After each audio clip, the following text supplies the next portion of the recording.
Hey everyone, how are you? I hope the audio is good tonight. I double checked before we jumped on to make sure it was good. Laurie says 707 subs. Thank you for letting me know. I appreciate it. His name is Wait. I practiced this. It's Wazer. Baby is alive. Yes, I'll show you in a second. Emily Nob, thank you for your reply to my email. Sorry about the dramaticness of it. It wasn't meant to be dramatic. It was meant to be just like, hey, how are you? It wasn't supposed to be. I was typing when I was running out of the house yesterday, but thank you for your reply. I'll get back to you. But it was very sweet of you. Lindy, hey Lindy, how are you? There's someone else here I wanted to say hi to, maybe her message. Laurie, thank you very much for your Ko-Fi. I saw it um, as I was coming in, and I will read it here. Oh, that's all right. You didn't leave a message. You didn't have to. I know how you feel. Thank you very much. That's very kind of you. Appreciate it. Betty C is here. Angela. Laura T. Laura T says she's catching up. You don't have to catch up. We'll just keep going. Maria, good to see you. Charlie's here. Moonlight View. Marilyn Landis. Emily Knob. Very kind of you, Emily, for your reply. I appreciate that. All right. All right. We do have some good news. The baby, as was mentioned in chat, has been located unharmed, which is in such a sad situation. I guess that's a silver lining. I'm going to show you something. I can't verify this video, but someone told me to play it on the show. If I can find it. Wait, we have to go up here. And it's apparently them grabbing the baby out of the car here. I can't verify it. Just take it with a boulder of giant rock salt. But apparently... Oh, how did we get out of there? There you go. Apparently this is baby Roman. I can't believe he was going. Oh, and they just hit the fucking semi. Language. Oh my god. Oh, they have the babies. Like we have. Oh, that's gonna make me cry. They have it. I can't believe he was going. Oh, and they just hit the fucking semi. Language, ladies, language. There you go. I can't verify that, but if that is indeed their child, that is great news. Anytime we can get a child back alive, fantastic. Let me turn this on. Hey guys, how are you? I'm still freezing and in this black jumper. I really need to go to our storage and get out my other winter clothes. It's great to see everyone. Great news. This happened like, what was it, like an hour ago? Yeah, about an hour and a half ago or something. It said at approximately 3 p.m. on Tuesday, April 23rd, the OSP located the subject vehicle driving southbound on Interstate 5 near Eugene, Oregon, and initiated a pursuit. The pursuit ended with the OSP reporting that the suspect sustained a self-inflicted gunshot wound to the head, with his current condition unknown. The 1-year-old child, Roman, they call him Roman Santos in this one. Maybe that's his actual name on his birth certificate, and they just originally thought it was Huizar. I don't know, but they're saying Roman Santos was taken safely into custody by OSP troopers. This is a developing situation. More information will be released at a press conference scheduled for tomorrow morning, Wednesday, April 24th at 10 a.m. at the Richland Police Department. So they'll be in the Noski community room if you want to attend. If you're out there, you live in this area, you'd like to attend, you'd like to dress up and look like a reporter for the day, go to the press conference, cosplay, you could do that. Yeah, I'm so glad they found the baby. I mean, just the sad thing is it doesn't have a mum. The mum was killed. So I just hope I hope the baby has other family members that are willing to take care of him. Yeah, that's the sad thing about all this. It's a miracle. Hey, anytime we can get a kid back alive in such a dramatic situation, I'm all for it. Every time. All the children, bring them all back alive. Everyone. It's nice to have some decent news out of a terrible situation. So that's the update for that. I tried watching, what station was this? KIMA. No. Yeah, KIMA? They CBS 29, and it was for the, counties of Yakima, the Pasco, Richland, Kenwick, or Kennewick. That was their county, and I was watching it all last night hoping for an update, but they seem to have stopped their live coverage until this morning, so, he sustained a self-inflicted head wound from a pistol. That's all they've said.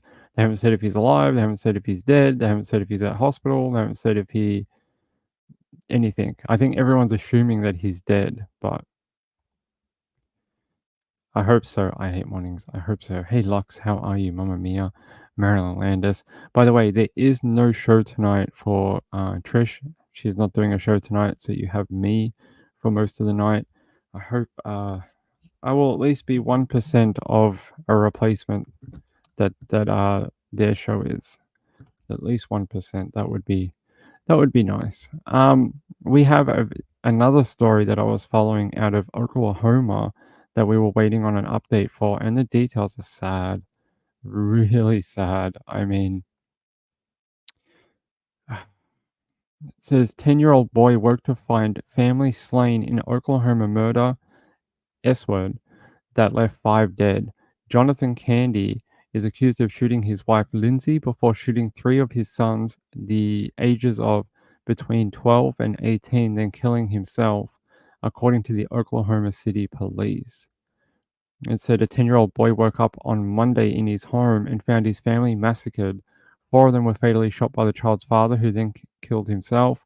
Oklahoma City Police, at their press conference on Tuesday, Jonathan Candy argued with his wife Lindsay Candy and fatally shot her, then gunned down 3 of his sons before turning the gun on himself at their Mirage Street home in Oklahoma City.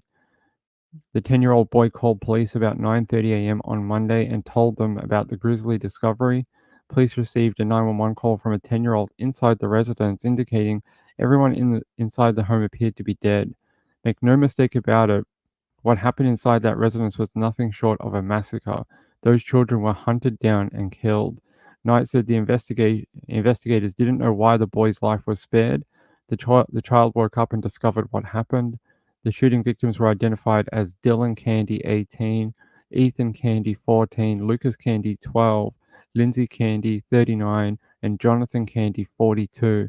The family had no prior calls to service from the police and no history of DV allegations. Investigators have not determined what prompted the violence. That's it. I'm going to play the little video up here for you. About children being inside this home and being victims of this also. So it's a very tragic, very sad situation. Just after 9:30 Monday morning, a call to 911 notifying police of 5 dead people, 2 of which are children, inside of a home in the Czech Hall Estates neighborhood in southwest Oklahoma City. When officers arrived, they made entry into the home and did indeed find 5 people in there who are deceased. The 5 people had injuries all consistent with homicides. Police say 2 of the victims were children. Mustang Public Schools Superintendent Charles Bradley confirming they were both students, a 6th grader who attended Meadowbrook Intermediate and a 9th grade student who attended Mustang High School. Bradley also says one of the other victims was a recent 2023 Mustang High School graduate. He adds, "We are shocked and our hearts are broken. This tragedy simply defies understanding." While this has been a very difficult year for the MPS family, both students and adults may struggle with managing their feelings and reactions to the news. Our crisis response team has been present at schools today and will continue to be in place moving forward for as long as they are needed. Unfortunately, Oklahoma City police say it was a violent ending. This wasn't a gas type of situation or a fentanyl type of situation. These are 5 people who were killed. As police continue to investigate, no suspect has been arrested or identified yet, and they have not released the names of those who were inside or. Well, they have now, and I told them to you, so that's incorrect now. We do know the names of those victims that I read out just before. Angela says, yeah, Marilanda says, beyond comprehension. Hey, peekaboo cockatiel and burnt popcorn, barbecue chips. That sounds pretty good. Hey gambler, how are you? Walk over. You in the store are having a like autumn or what do you call it? Having a spring love affair, gambler. You in that store, maybe one day you'll get married, you'll have children, you'll bring them to the chat, you'll tell us all about how you met, and it'll be a lovely romance. Uh, Ben Popcorn says, why do men take out their whole families when deciding to exit life? I don't know. I think it's a control thing, power. Oh, look, I'm the one in control. I'm the one who's going to do this, and I'm the one who's going to make it happen. Um, yeah, very sad, and I'm sure there's so many more people that are connected to those children and the wife who are just reeling. I mean, these kids aged between 12 and 18, they must have hundreds of friends all throughout the Oklahoma and beyond and in the school. They must be fairly well known. When you have kids that close together, all the teachers know you. They, oh, I taught your brother last year. Oh, yeah, we've known your family since you were little. It must be a real devastating thing for that community. It really must be. And I feel for them, I really do. What a horrible thing to have to experience and go through as a community. I know it's happened elsewhere with other people, but it doesn't make it any easier for the people involved, does it? It does not. LMS, how are you, my friend? I hope your new job is going really well. Brought to you by Ping and his good vibes. Good vibes. It wasn't your interview. It wasn't how amazing you are. It wasn't anything like that. It was just good vibes all the way from Australia. I'm just kidding. It was all you, LMS. You did a great job, and that's why they hired you. Had nothing to do with us. Nothing to do with our good vibes. Gambler says, this is only the second time in just over a month. I don't go as often now. I know. I'm just joking with you. Yeah, get your rest. That's a long day. But I'm happy. I'm happy. Being busy is a good thing. It's, keep yourself busy, earn some money, buy some crap online when you're lying on the couch. Yeah, all right. Let's keep going. Unfortunately, we have more dead people. I feel like we should just call this channel And More Dead People. That's what it should be called, like a band, like an indie band. It should just be called, yeah, something like that. And More Dead People. That's what it should be called. All right. Let me grab our next story. We have some more information about that carjacking / murder / drug thing from Florida, from Seminole County. Today there was a press conference. I'm going to bring that to you. We're going to watch that. So if you remember, we did that last week. And I'm going to... Hold on, let me load this one up as well. Actually, I've got two things I want to show you. Okay. Victim's family no longer cooperating with Seminole County carjacking investigation, according to the sheriff.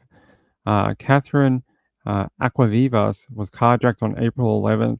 Her body was found in a burnt-out car. She had been murdered. And it says here, Miguel, the husband of the victim in the deadly carjacking in Winter Springs, has stopped cooperating with the investigation into his wife's death, according to the Seminole County Sheriff's Office. At a news conference on Tuesday, Sheriff Dennis Lemmer said Catherine Aguavivas' husband is no longer cooperating, and her brother, only identified as Lewis at this point, has been crossed up in multiple lies with our detectives. To say that they're cooperating would not be accurate. Initially, Miguel told investigators that his wife was coming to Central Florida to visit family, but Lemmer said that two relatives investigators were able to locate in the area said they were not expecting a visit from Catherine at the time. At a news conference on April 19th, Lemmer said Miguel had provided his phone and was cooperative, but we thought there was a lot of details he was leaving out. Interesting. Officials said Lewis was also providing information to investigators and turned his phone over for forensic examination.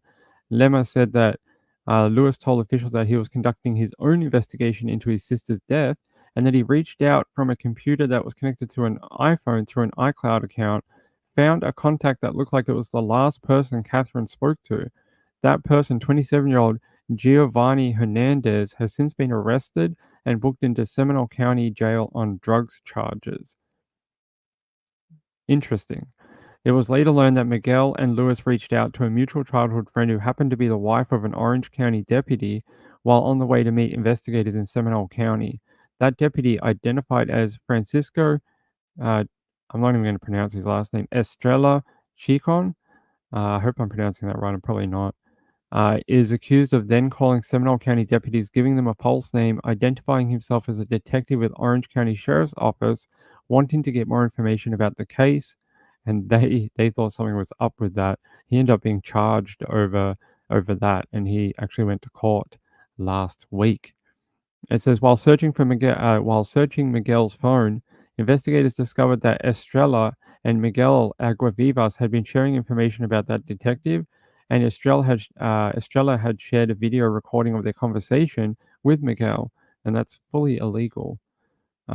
Estrella was arrested on charges of interception of a wire, oral, or electronic communication, disclosure of a wire, oral, or electronic communication, disclosure or use of confidential criminal justice information, unlawful use of a two-way communication device, accessing computer or electronic devices without authorization, or exceeding authorization. I don't know if he's ever going to work for that department ever again. It says while Lemma has not called Miguel or Lewis suspects, they said they are connected in any way to Catherine's death. He did say that they will be part of the investigation that's ongoing and will continue to look at that.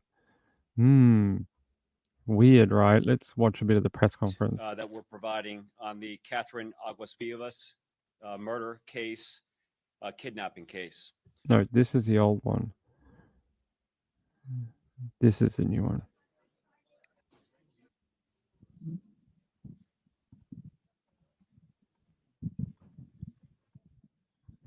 Case is Kevin Justiano. He goes by the street name Kivo. Kivo came to our attention in the early stages of this investigation after we saw a red Toyota Corolla at the same apartment complex where our green Acura was dropped off. This is the apartment complex where that green Acura was towed away. We saw a red Toyota Corolla, and we used video surveillance at that location to get unique identifiers, the license plate of this car, and then ultimately came back to a relative of Kivo's. Kivo has been on our radar ever since that moment. This photograph is a photograph of him being arrested yesterday by the U.S. Marshals in Puerto Rico on unrelated charges to this case. But the federal charges that he's being arrested for is possession of an automatic weapon and drug trafficking. Again, not related to this.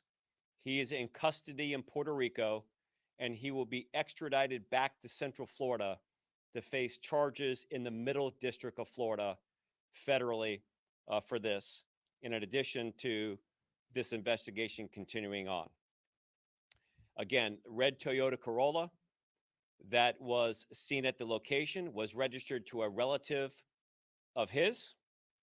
The red Toyota Corolla was seen picking up the occupants of the green Acura after what appeared to be the occupants cleaning that Acura up, wiping it down, doing other things. One of the images here, you can see clearly the Toyota Corolla. We believe that it was Kivo driving that Toyota Corolla, picking up the occupants.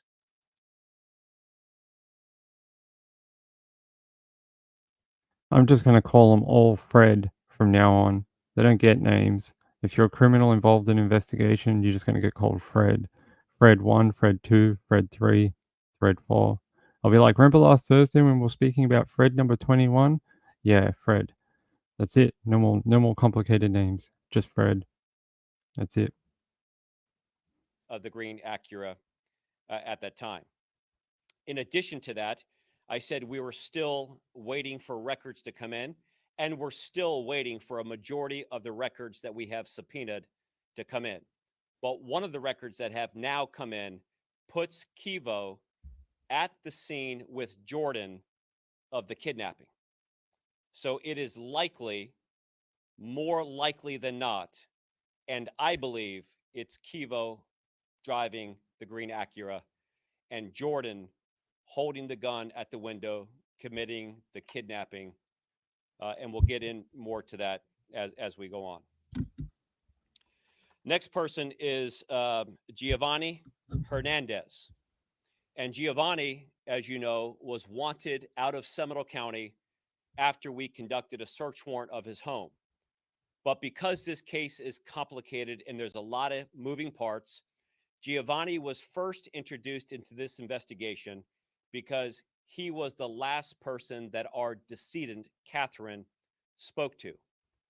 We were able to identify that in two ways. One, we received a screenshot that was sent by the victim's brother. Victim's brother's name is Lewis. He sent us a screenshot of Giovanni's photograph and said, this is the last person that she spoke to. I don't get it, right? Why would you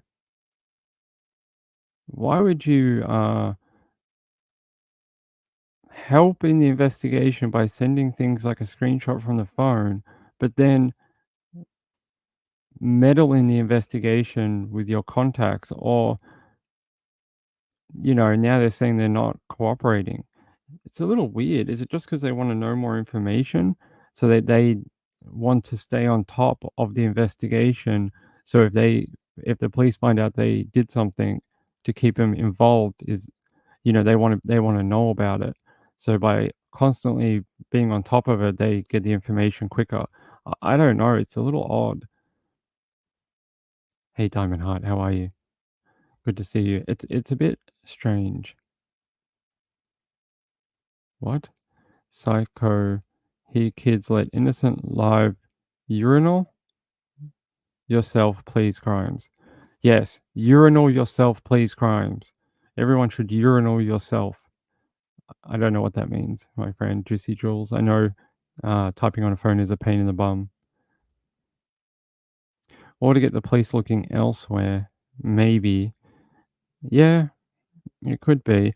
The whole thing just came crashing down when they lied to police saying, oh, she was in the area to see family. And then the family were like, we weren't expecting her to be here at all. We didn't want her to come here. Like, we knew nothing about it. That's when it just went, nope, there's something wrong here. Oh, unalive. I'm glad you speak, Juicy Jules. Thank you. Sometimes I can speak it. I'm just not fluent in it. I'm just not very fluent in Juicy Jules, but I try. She always has good points.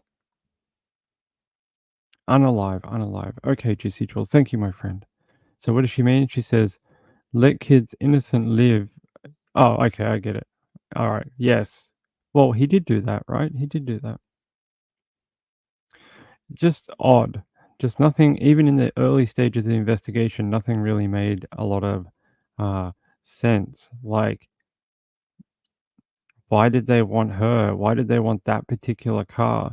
And like, they were acting like, oh my God, it's such a random thing. I don't know about that.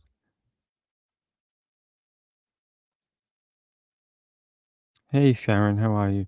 No, it's all good. I love Juicy Jules. It's great. I just I want to be able to make sure I get her thoughts across correctly, because she often has good points. All right, I'm not going to play that all to you. I thought it was like 10 minutes, but it's like freaking 50 minutes long. Instead, I've got one that maybe will explain it a bit better. Hold on. This one. Where is it? You also still need to find Nope. Giovanni. Kidnapping investigation out of Seminole County. So glad you're with us tonight. I'm Matt Austin. And I'm Lisa Bell. You're watching News 6 at 5:30. Documents obtained by News 6 show the man deputies are calling a person of interest in the case was on the run until he was arrested on Friday. That's right. The sheriff says Jordanish Torres Garcia was wanted for federal gun charges. We're learning he was released from prison, then disappeared. News 6's Catherine Silver has been digging into his past today. It's all outlined in these federal court documents. They say Homeland Security seized multiple guns and ammo from Jordanish Torres Garcia's apartment in Puerto Rico. He was sentenced to 3 years in prison, but when he was released in October, he never reported to the U.S. Probation's office. Now, investigators here in Seminole County believe he may be one of the people who targeted Catherine Aguas Vivas. I know that there's some bad players and bad actors that are doing incredibly dangerous things with this. Sheriff Dennis Lima says his detectives are putting the pieces together in what's turned out to be an incredibly complicated investigation. Let's start with Jordanish Torres Garcia, who deputies say is a person of interest in the armed carjacking April 11th. Investigators say he's wearing the same sweatshirt in his Facebook profile picture. He's the guy from last week, the guy that doesn't have a straight haircut. That's him right there. And that photo matches a Facebook profile on the person who bought the Acura. So, and he was wearing the same clothes he's wearing in this photo the day he committed the crime and murder. Very clever guy, great haircut, super straight. He should recommend his barber to everyone. All right, let's keep going. Looks like they have the same barber. Indeed. As the masked man in this video taken by witnesses. The sheriff also believes he's the man who bought the green Acura, seen here behind Catherine Aguas Vivas's white Dodge Durango. Detectives have not established a direct connection between Jordanish and Catherine, but they have linked Catherine to this man, Giovanni Crespo Hernandez. The sheriff says he spoke with her on the phone during her drive from South Florida to Seminole County. At least that's what her brother told them. Lewis tells us that Giovanni says that Catherine was up here to deliver money and other stuff for a friend. We don't know what other stuff means, but we did find out more about Giovanni from court documents. They show pictures of what law enforcement found when they searched his home in Castleberry, jewelry from robberies and home invasions, a gun and fentanyl. The sheriff says this is Giovanni's girlfriend. She was arrested for picking up a drug delivery in Osceola County. That's also where detectives say Catherine Aguas Vivas was found dead in a burning car with bullets on the ground. The same bullets were recovered from another murder the day before, where a tow truck driver was gunned down in Orange County. And the sheriff says they think the same green Acura was at that scene too. Investigators have found that car, but they still need to find whoever else was in it. They also still need to find Giovanni Crespo Hernandez, and they need to establish links between everyone involved so they know why this happened. The sheriff told us based on the pace of this investigation so far, they hope to have an answer soon. I still think it's very interesting that you buy a car that there's only literally one of in the entire state of Florida. You know, you're not very inconspicuous by that, are you? Like, I'm going to commit a murder in a car there's only one of in the entire state. Nobody will ever find me, and no one will ever put my haircut on TV. I will be like a ninja. I will blend in to society after I commit murder. I mean, wouldn't you buy something that is black or white or, gray? Something like, that is just, there's like 5 million of them on the roads, and, oh, is that the right car? Oh, I don't know. Was it a hatchback? Was it a coupe? Oh, I'm not sure. Was it gray? Was it white? Was it black? Instead you buy a bright green Acura, or like a lime green Acura. And then you're like, there's only one in the entire state. And then you go and commit a carjacking and murder, plus a murder the day before. Very silly. Plus drugs and whatever else. Is that hairstyle a Melvin? I have no idea. What is a Melvin? A Melvin.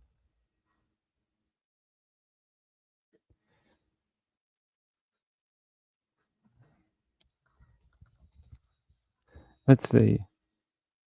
I don't know. No idea. When I search Melvin haircut, it does not come up. It comes up with this as the Melvin hairstyle. Yeah, like this. That's what it comes up with. Sort of like what this guy has. Sort of like mop hair on top, but the other guy has like a window cut out. It looks like it just looks like the weirdest thing. It just looks like there's hair, like a square missing from his face. It's not even framing his entire like forehead. It's just like this little chunk right there. Makes him very individualized and easy to track down. If you see him, you're gonna know it's him. Yeah, hey Moonlight. Hey Moonlight. Marilyn, this is drugs probably. I definitely think there must be a drug angle here. Has to be. Has to be some sort of fentanyl, drug trafficking, robbery, stolen property, something, because that is what they have found so far. Yeah. They released a timeline just like 7 minutes ago here. They said investigators have discovered several other criminal cases that are somehow tied into this carjacking, raising even more questions about why it happened. Below is the timeline of events in the case with up to date information provided by investigators. So, April 10th, the day before the carjacking, a tow truck driver was gunned down in the neighborhood of Orange County. And that they said they found like 100 bullet casings at this location. That poor tow truck driver. Detectives said they believe the shooting had been targeted, and on News 6 later counted around 80 evidence markers outside a home near where the shooting took place. According to the Seminole County Sheriff's Dennis Lima, over 100 rounds had been fired during that shooting, with a good percentage of those being the 10 millimeter bullet that we spoke about last week. And it says here, April 11th, the next day, Catherine Aguas Vivas left home just after noon and started driving to Seminole County. Her vehicle was seen driving northbound through Jupiter, and during her trip through Jupiter, she was going through Jupiter. And then at about 3:30, 4 o'clock, Aguas Vivas arrived in Seminole County on Interstate 4. According to the sheriff's office, she stopped to pump gas at a Shell gas station located just south of State Road 436 and US Highway 1792 and stayed for approximately 8 minutes. She left and drove through Castleberry on Button Road, continuing along back roads until she arrived in the Winter Springs area. Why would you go through all the back streets? That's odd. Why don't you just take the main highway or the main road, like the arterial? Odd. It says about a half mile before the intersection of Eastlake Drive and Tuscaloosa Road, August Vivas noticed a green Acura was behind her before it rammed into her vehicle. She reportedly called her husband and told him what happened, and he told her not to stop. There's that green Acura that I think they have now. Law enforcement is not aware of any reports that Aguas Vivas or her husband called 911 for help.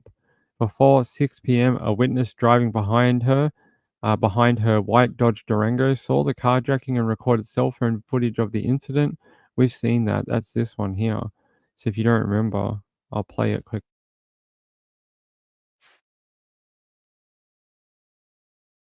White car in front, the Durango.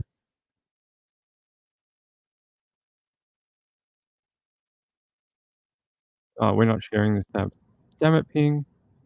You gotta share stuff, Ping. You gotta share. You gotta be a good sharer. There you go. You guys can see it here. That's frightening. Look at that gun. It's huge.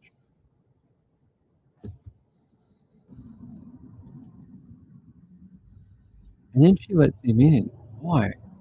I mean, I guess he could have shot her through the window. But then he lets him in the back seat. Odd. And this person behind him is filming. Then what happens? Then they take off. They drive away. Odd. says here, approximately 7 p.m. that same day. Oh, hold on. Detectives suspect Catherine was told at gunpoint to turn around and head southbound on Tuscaloosa Road towards Seminole Orange County line to Aloma Avenue. Once they get to Aloma, they make a left. They go all the way across all lanes of traffic so they can get on State Road 417 southbound. They drive southbound on 417, likely getting off at Nakusi Road exit. They travel the back roads, ultimately turning off at Boggy Creek Road in Osceola. Okay, Osceola County. And approximately 7 p.m., witnesses in the county report hearing gunshots and seeing smoke from a vehicle fire. Limmer said that the car was badly damaged and a body was found inside. They believe it to be Catherine. They also found shell casings from a gun on the ground. Detectives are working to find out when the suspects in the green Acura started trailing Catherine and why she was in Seminole County. The sheriff says this was not a random incident and he believed the suspects knew exactly who they were following and why.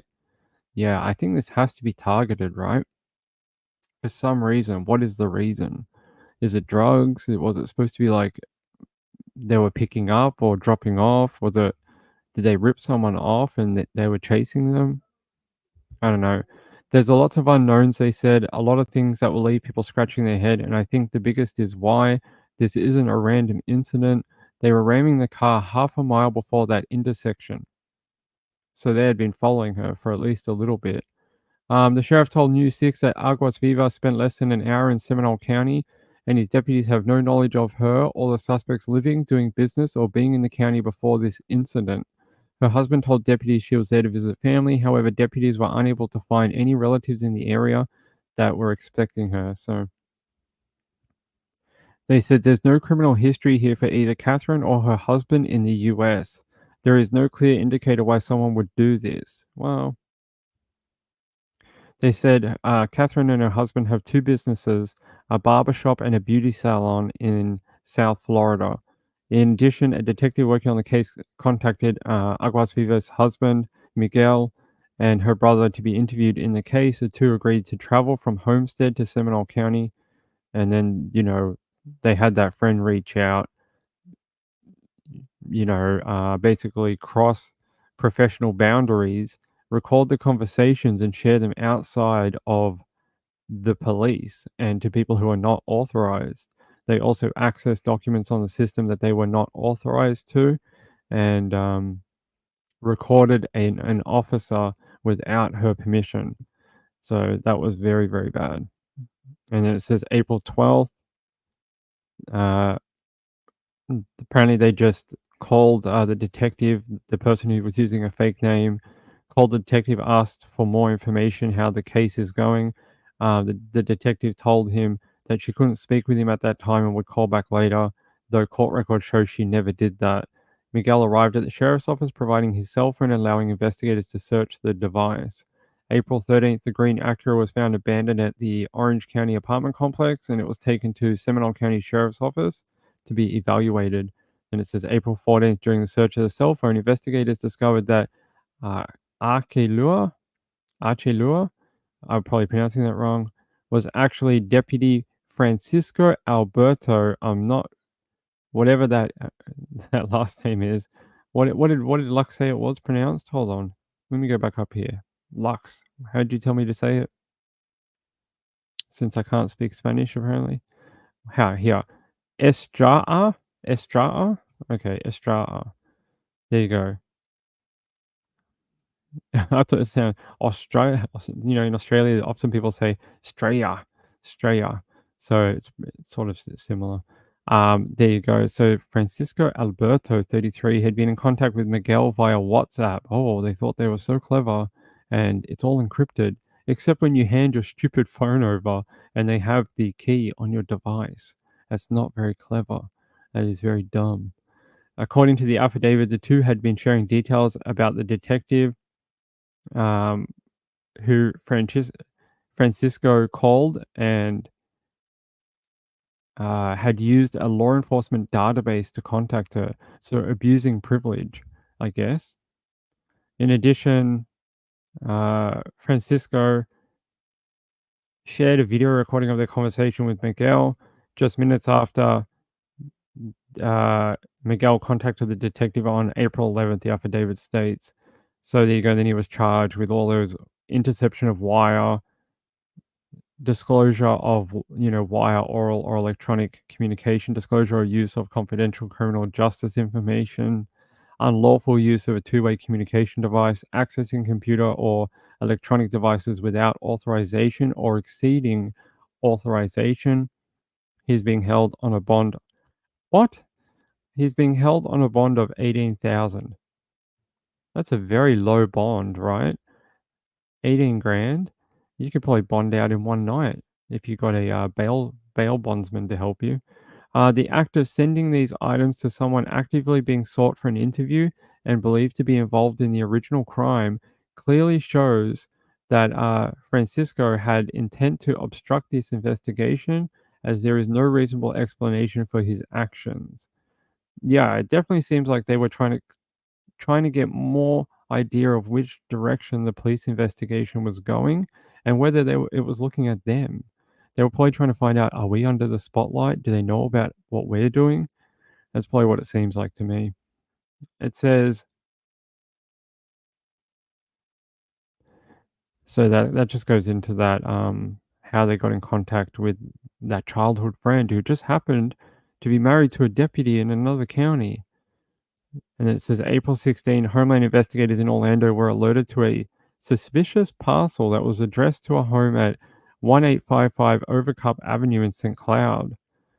Oh, according to investigators, the return label was listed as an address in Puerto Rico.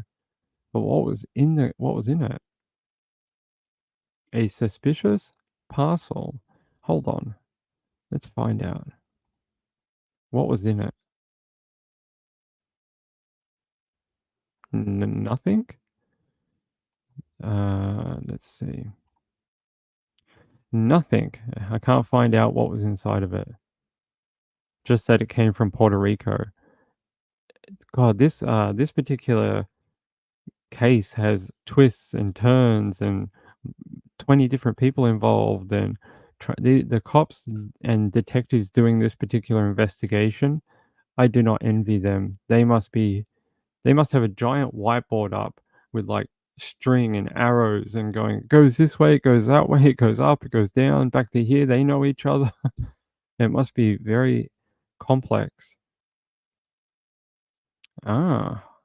Says Francisco's attorney filed a motion to request bond. Meanwhile, the suspicious parcel from the previous day was intercepted and an apparent lamp fixture was found inside.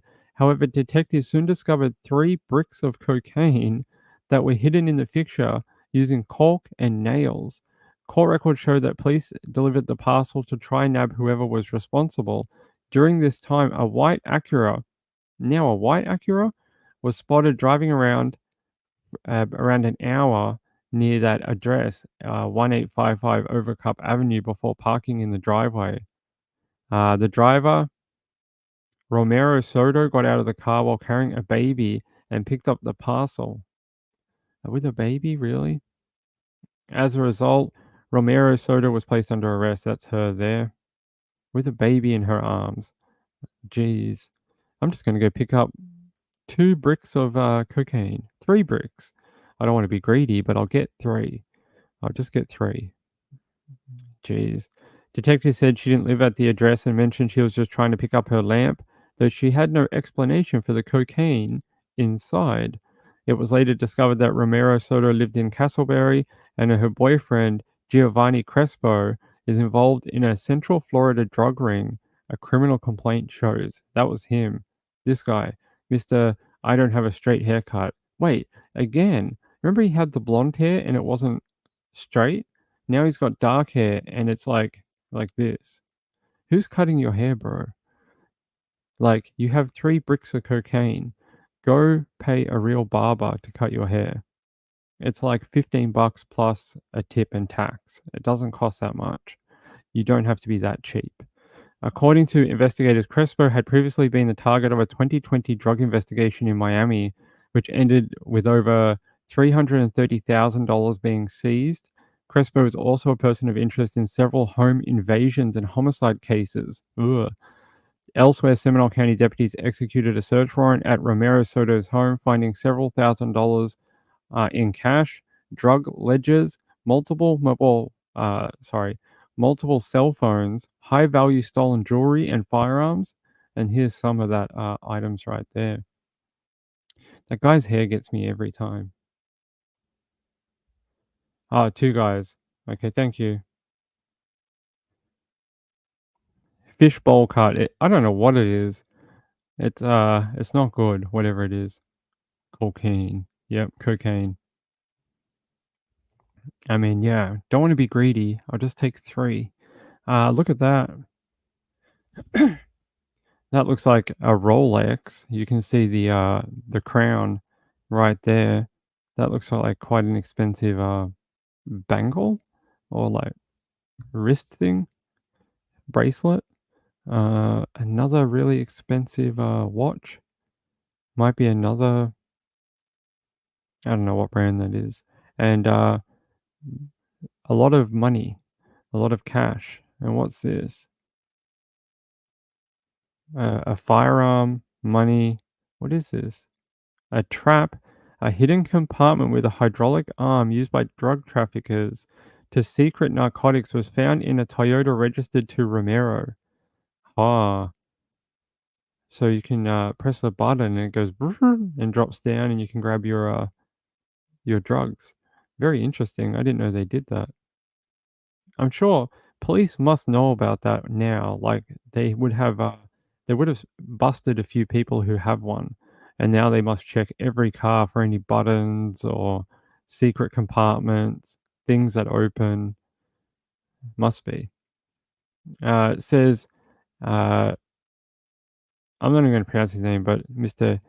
Chicon was granted 15 grand bond and released from jail. Yeah, he had to have got bail for sure. It's like no money. I mean, I'm surprised it wasn't like $200,000 or I don't know, more, 100 grand. It says Sheriff Lemma held another press conference announcing Romero Soto's arrest and explaining that deputies were searching for Crespo over fentanyl possession charges. According to Lemma, Crespo Hernandez is believed to be the last person whom Catherine spoke to. So if we weigh up our possibilities in life on our, you know, what is more likely to be true? What do you guys think? Why would she be talking to this guy? Why would she be talking to Crespo with his uneven haircut? Let me know. It's like Brad Mondo would be very upset. We should send this guy in to Brad Mondo and be like, Brad Mondo, do a true crime series on criminals with bad haircuts. And then you get so many views and you'll get people from true crime that'll come to your channel and hang out. I want to see that happen. Evil Alaska, how are you? Angela says her husband owns a barber, so maybe he got it cut there. Maybe. Emily Narb says money. Money or drugs? Which one? It looks like he used a scissor to trim it. Yeah, it does. Jojo, you are 100% right.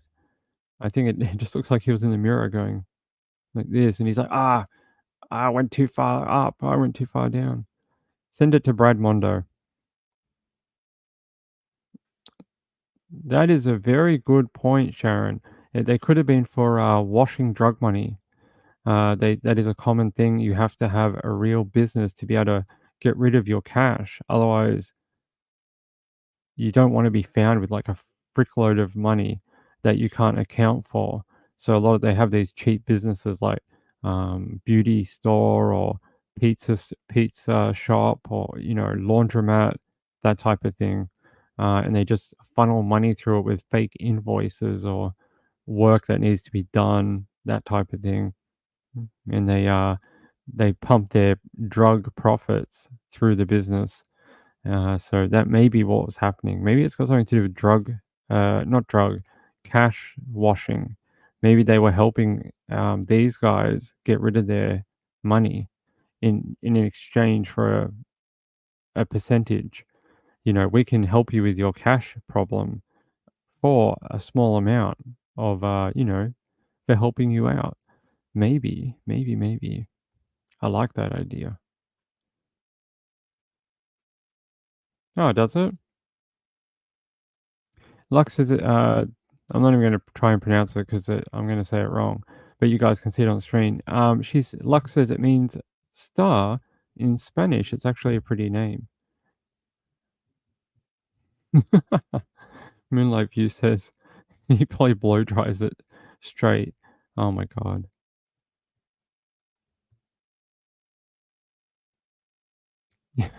He's down in the Everglades washing his money with soap and like on a dish rack, and he's like, "Oh, I gotta wash me money. I gotta wash all me cash, all my drug money."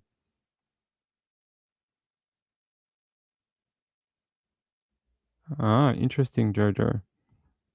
I like the drug cash money theory. I like that. In addition to a person of interest in the case, Jordanish Torres Garcia was arrested as he was walking into an Orange County business. Uh, wait. Oh my god, they're two different people. Is that what you were saying before? That these guys are two different people? Oh my god, I thought they were the same guy. Just what is with their haircut? Why? Are they? Is that the same dude? I'm confused now. If it's not, then I'm very concerned about people with this type of haircut. It says, in addition, a person of interest, Jordanish Torres Garcia, was arrested, and it says Jordanish Torres Garcia, and this is Crespo up here. Okay, maybe it's a very popular haircut in Florida. I don't know. Says Lemmer explained investigators have evidence that Torres Garcia bought the green Acura seen in the carjacking video. Investigators also found a Facebook profile picture that shows Torres Garcia wearing the same sweatshirt the gunman was wearing. He is in custody in Seminole County on federal gun-related charges.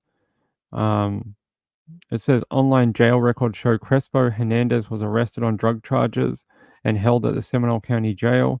He is facing charges of drug trafficking and possession of marijuana with intent to sell. Another person of interest is Kevin Kevo Ocasio Justiano. Justiano.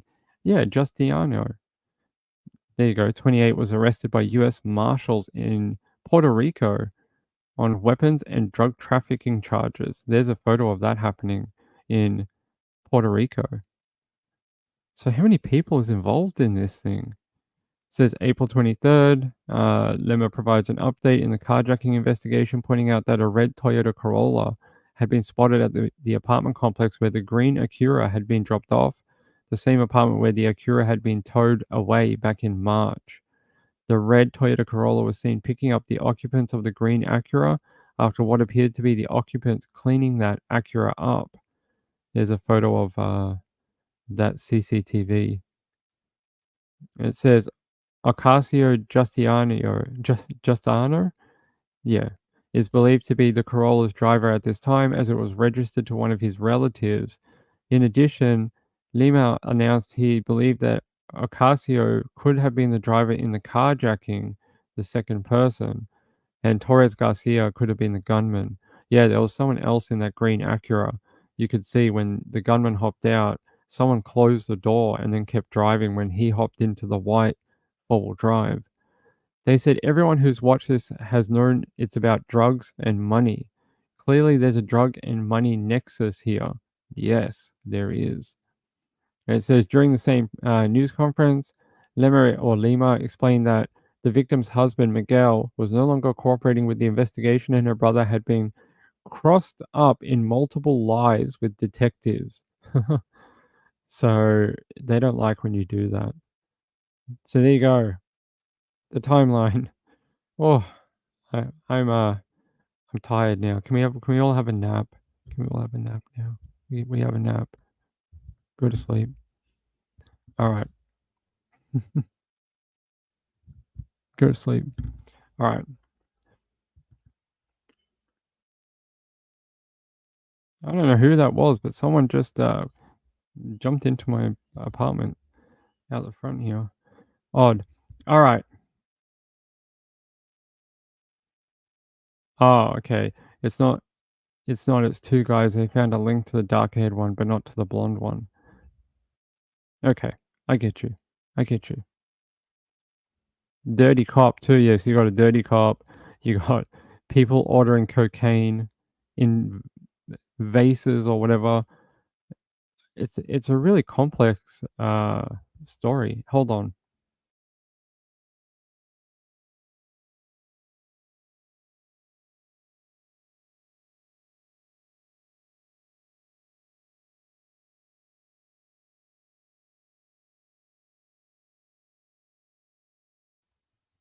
I had to sneeze. Sorry.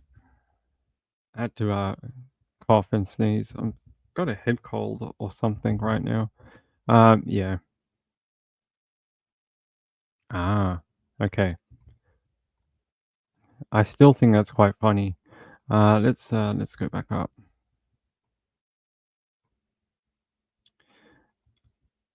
Let's see. What is this? Start tonight with breaking news. The sheriff announcing an arrest in connection to this deadly carjacking. A woman.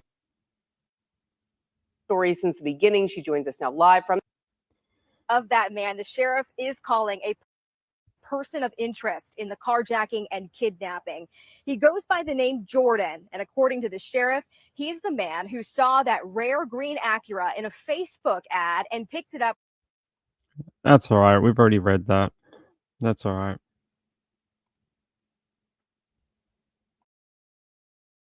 Apparently, we're having a torrential downpour here. It's going mental out there. I thought it was someone jumping in through the outside entrance, but it's just the rain whacking on the door out there.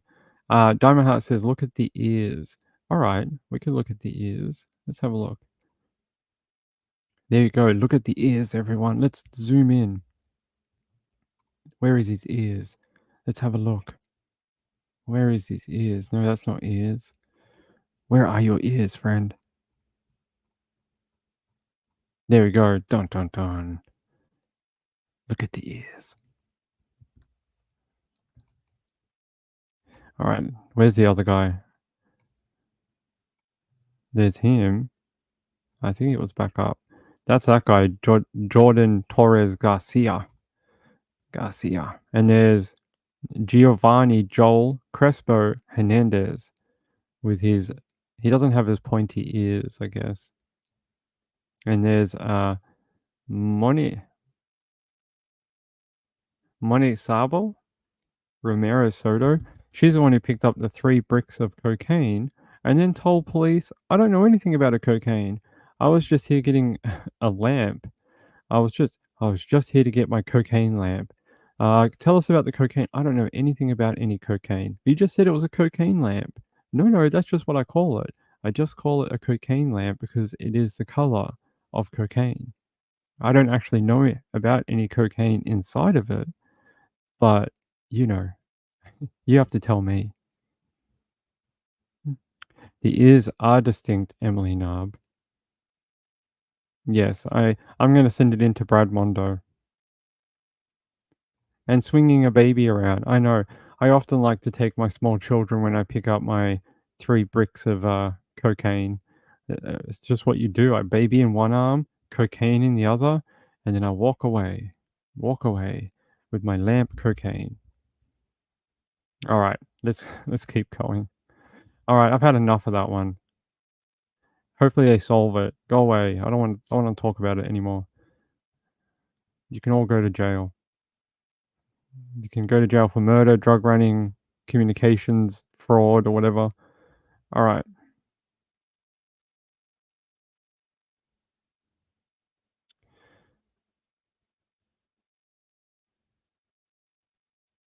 Got a few different ones we could do. Let's see.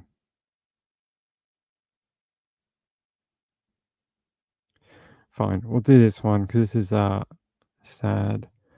So, Cobram in Victoria, woman's body discovered in a house as 39-year-old man assists police. Apparently, I think they have arrested him now. Hold on, let me just. I just search it here. I'm pretty sure they did. Homicide detectives launch investigation. Yes. Okay. So it says here, it's a. Hold on.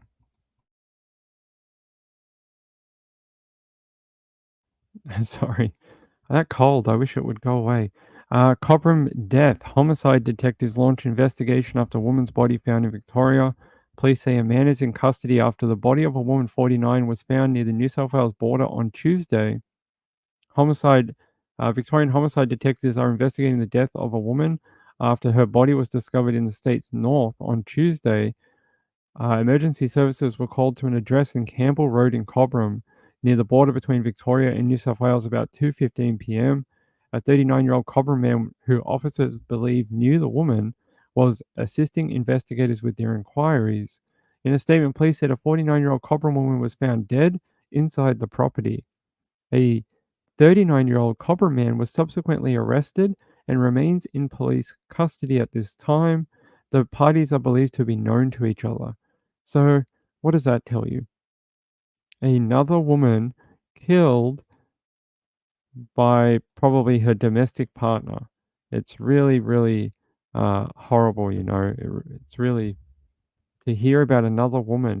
What is this, like the 18th one in a month? We keep hearing about it. You bring a couple of babies every time you pick up a few bricks of cocaine. You don't bring one baby, you bring like 3? Okay. I believe you. I believe you. I believe you. Yeah, very sad. 49-year-old Cobram woman found dead inside the property. A 39-year-old Cobram man subsequently arrested and remains in custody. The parties are believed to be known to each other. Detectives are working to establish the exact circumstances around the death, and the investigation remains ongoing. The Victorian the Victorian Premier Jacinta Allen told reporters on Wednesday that it was difficult for me to comment in terms of this particular instance or the particular circumstances surrounding the incident where another woman has lost her life. But in the broader context, over the course of this year, we have seen too many women already in 2024 lose their life. This has to stop. Yes, 100%. How is it that every day I pick up a story and read it to you guys about women being murdered in either random attacks, domestic relationship? It's like women are being hunted. Like it's like some sort of um it's like some sort of like open secret that women are just, oh, you know, a certain percentage of women every year are murdered. Yeah, that's fine, you know, as long as we don't go past 20%, that's fine. You know, as long as we keep it under there, it's all good. You can kill as many women as you want. Just don't go above, you know, last year's total. As long as you keep it under that, we're all good.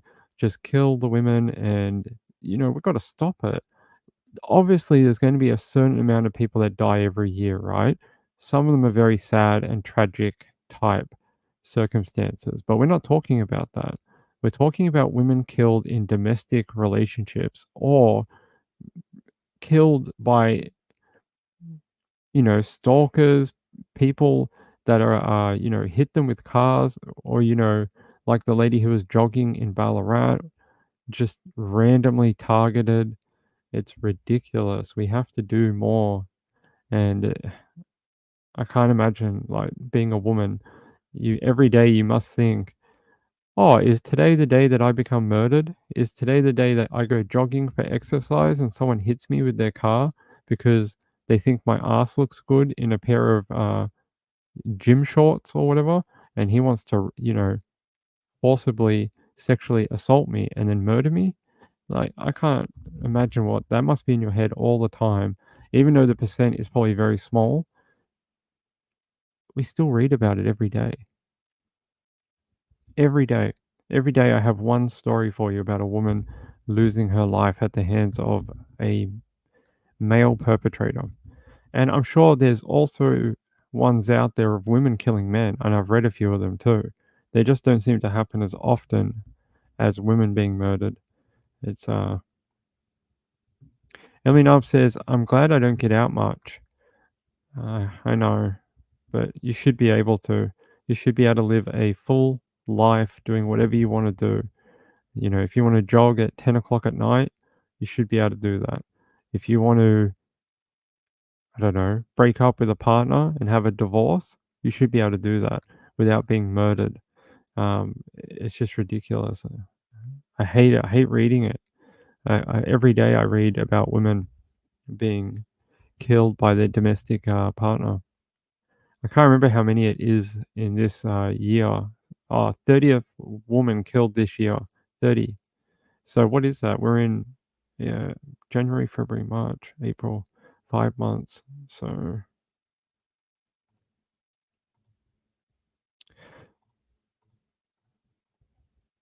that is 6 women per month who are killed. So just almost every week or so, a little bit more than one a week. And if it's, hold on, 6 times 12. If we continue on this track for the year, it'll be 72 women by the end of the year who will have lost their lives in some sort of femicide type setting with a domestic partner or, some male that killed them. There you go. 72 women who will no longer be here for 2025.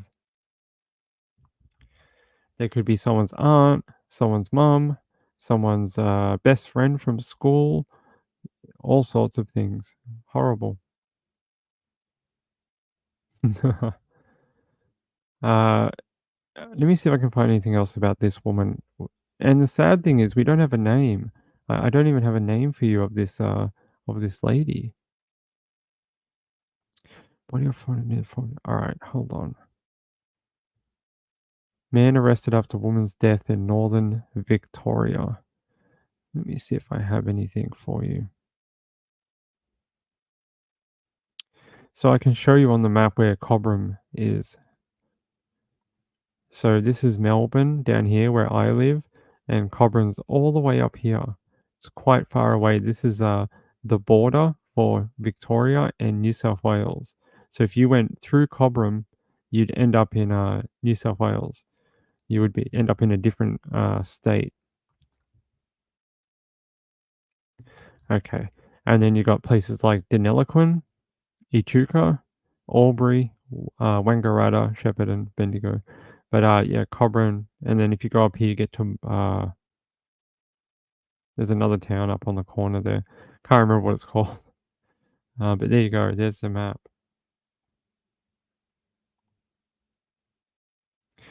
Water.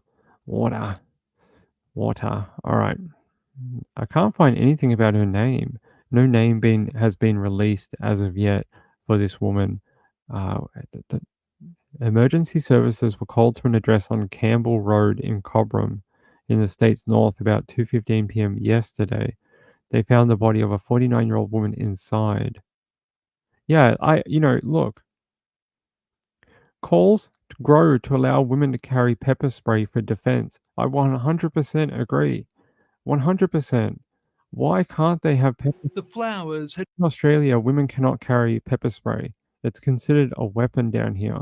And if you were found to have it, you would be arrested and charged with carrying a banned weapon. You cannot have pepper spray if you're not a police officer. And I think that is ridiculous. Women should have a way to protect themselves that isn't just a set of car keys or a knife that they might have to carry on them. Like, they should be able to have a little can of pepper spray. How many women might that actually help and they won't be murdered? It could have been many over the last 10 years or 20 years. Maybe even if it's one woman, it matters.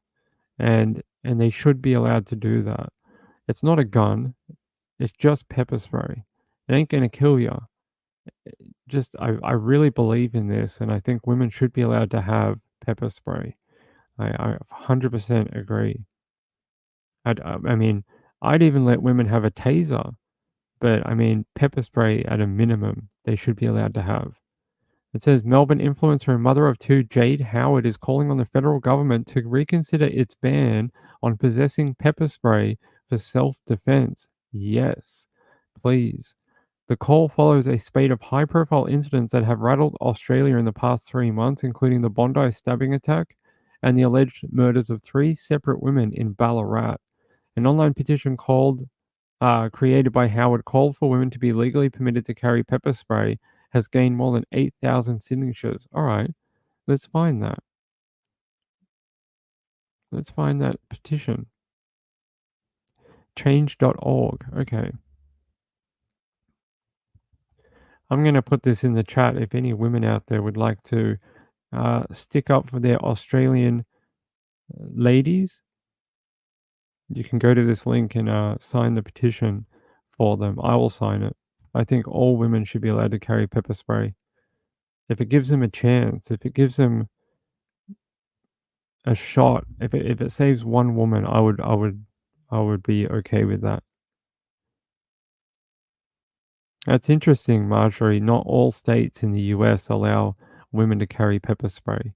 I think it's harmless enough that it's not really going to kill anyone, but it may give a woman a chance in a dangerous situation. Are you going to get people that are going to misuse it? Probably. You will. And there'll be people who do the wrong thing, but if it could save one woman from being murdered, it would be worth it. Or a man. If a man used it to run away from an attacker, that would be worth it too. It's not a firearm, it's not a taser. I think it's simple enough that as long as you're over 18 and you can provide ID, you should be allowed to have it. I really do believe in that. So, right, right, Jojo. Bear spray. The only bears we have here are koala bear, and they don't really attack you. So I don't think so.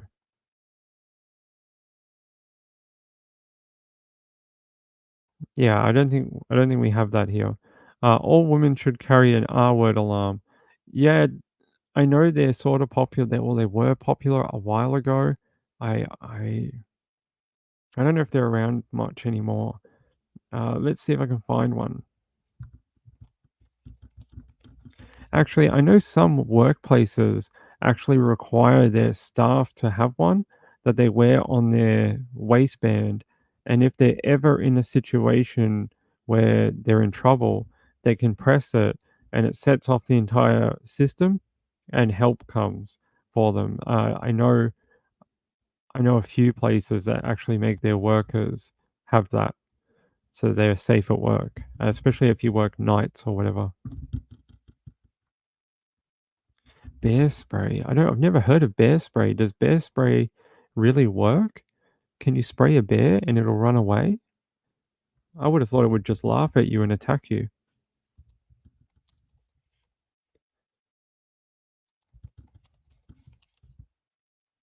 Can you have bear spray in Australia?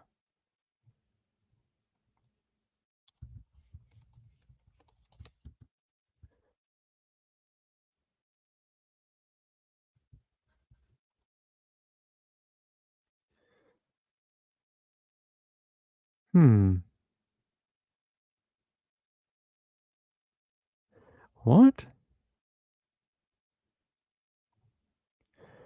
Guardian Defense pepper spray 30 mil. Everyone has the right to feel safe and respected in their own personal space. Guardian Defense pepper spray, known as OC spray, is a safe solution that you and your family or business. Oh, apparently in Perth and Western Australia, it's legal to own. I didn't know that. Please visit the Weapons Act regulations for your state.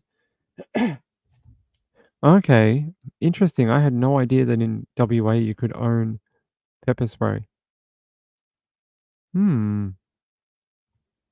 Sounds like you can just order it though and get it delivered to a different state. So women, if you're an Aussie woman out there and you jog or want to, do anything like that, I'll put the link in the chat, and you feel like you could need this, and I'm not telling you it's legal or not legal to buy, I'm just saying it is available.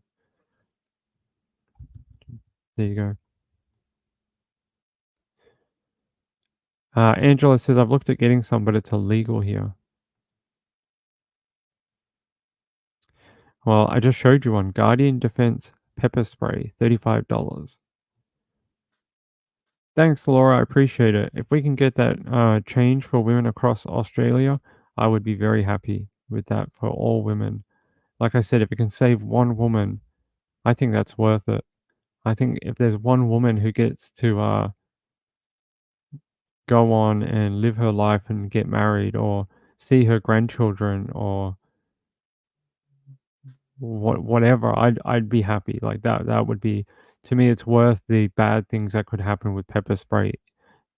So there we go. That's one woman we wouldn't have on the 72 women that are going to die this year from DV or whatever. There you go. Sorry, we got in a bit of into a thing. I did look. I didn't find anything because we don't have bears here. There's no bears here except for koala bear. Yeah. These chilling scenes have put many on edge and seeking ways to feel safer. A lot of calls from over east because they desperately want to just protect themselves in case something like that happens again. Pepper spray merchants say they've had to turn away a flood of orders from other parts of the country. Their response is, in shock actually, because they think, well, it's legal in Western Australia, why can't we have it? In every other state and territory, this is considered a prohibited or offensive weapon. But even here in WA, you must have reasonable grounds to be able to carry it. And self-defense has not always passed the test in court. A 2003 Supreme Court judgment argued a person must be in circumstances where a threat is reasonably anticipated, and carrying the spray in the supermarket in the middle of the day would not be one of them. As we know, the Bondi attacks occurred in a shopping mall. So the question of when and where one can anticipate an attack is really impossible for anyone to know. It's prompted one influencer and mother of two from Melbourne to start a petition. A lot of the women that I spoke to within my Instagram community were feeling a lot of fear around just living their day-to-day lives due to what happened.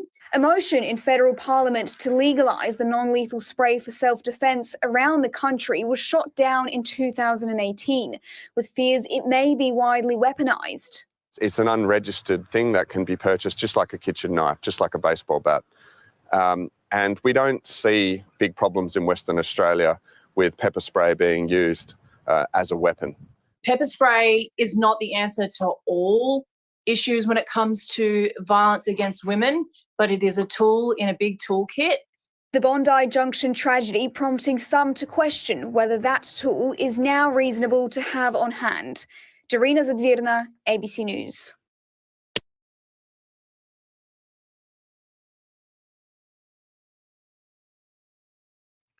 There we go. A little bit of a like an introduction into pepper spray in Australia. That's a good idea. Thanks, Sharon.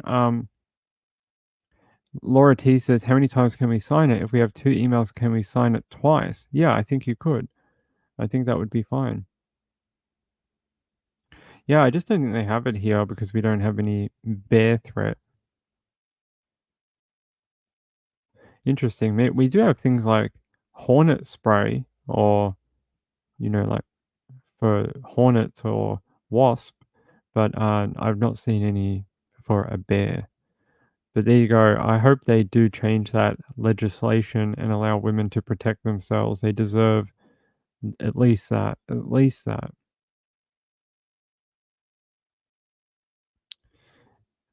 Yeah, a gambler sent me a link of a guy who was attacked with bear spray in Oshawa, and I get it, but there will always be probably idiots who use it for the wrong thing. But that's like saying, "Oh, we should take away steak knives because someone might stab someone with it."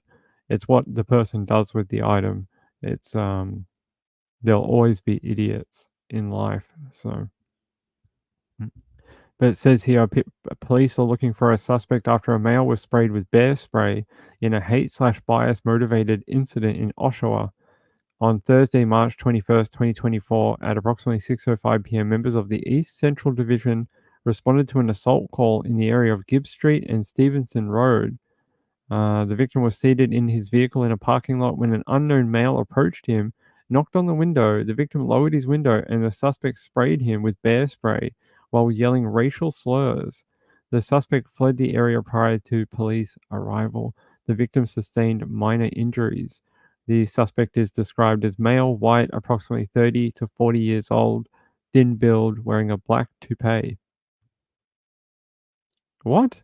Wearing a black toupee, really? Or is that what that is? A black talk or toupee? I thought it's like a hair thing. Let's see what this is. What is this? What is this? Oh, no, not a toupee. A, a I don't know how you pronounce this. We call this a beanie. That's why I didn't know what. That's why I didn't understand the word. We call this a beanie. But what do you guys call it in Canada? Is that a French word? Talk or talkie or whatever? Actually, I think I've heard that before. That word, but we call it a beanie here in Australia. See, cotton beanie. That's what we call it. I've never heard of this word. Must be French Canadian or just French. Beanie talk, or I don't know how to pronounce that. Yeah, I've never heard that word to describe that kind of headdress. A toque, a toque? Okay, a toque. Never heard that in my life. Hey, Seal. Wasp spray shoots up to 30 feet. It works too. Yeah, Trisha's quite big on the wasp spray. She likes that. She likes that one too. So a toque or a tukey? Oh, I've heard tukey before from Canadians. I've heard them say that. I have heard that before. I hate morning says we call it a beanie too. Yeah, us too. That's what we call it as well. Sorry, I'm just checking something. Give me a second, people. Hold on, my friends.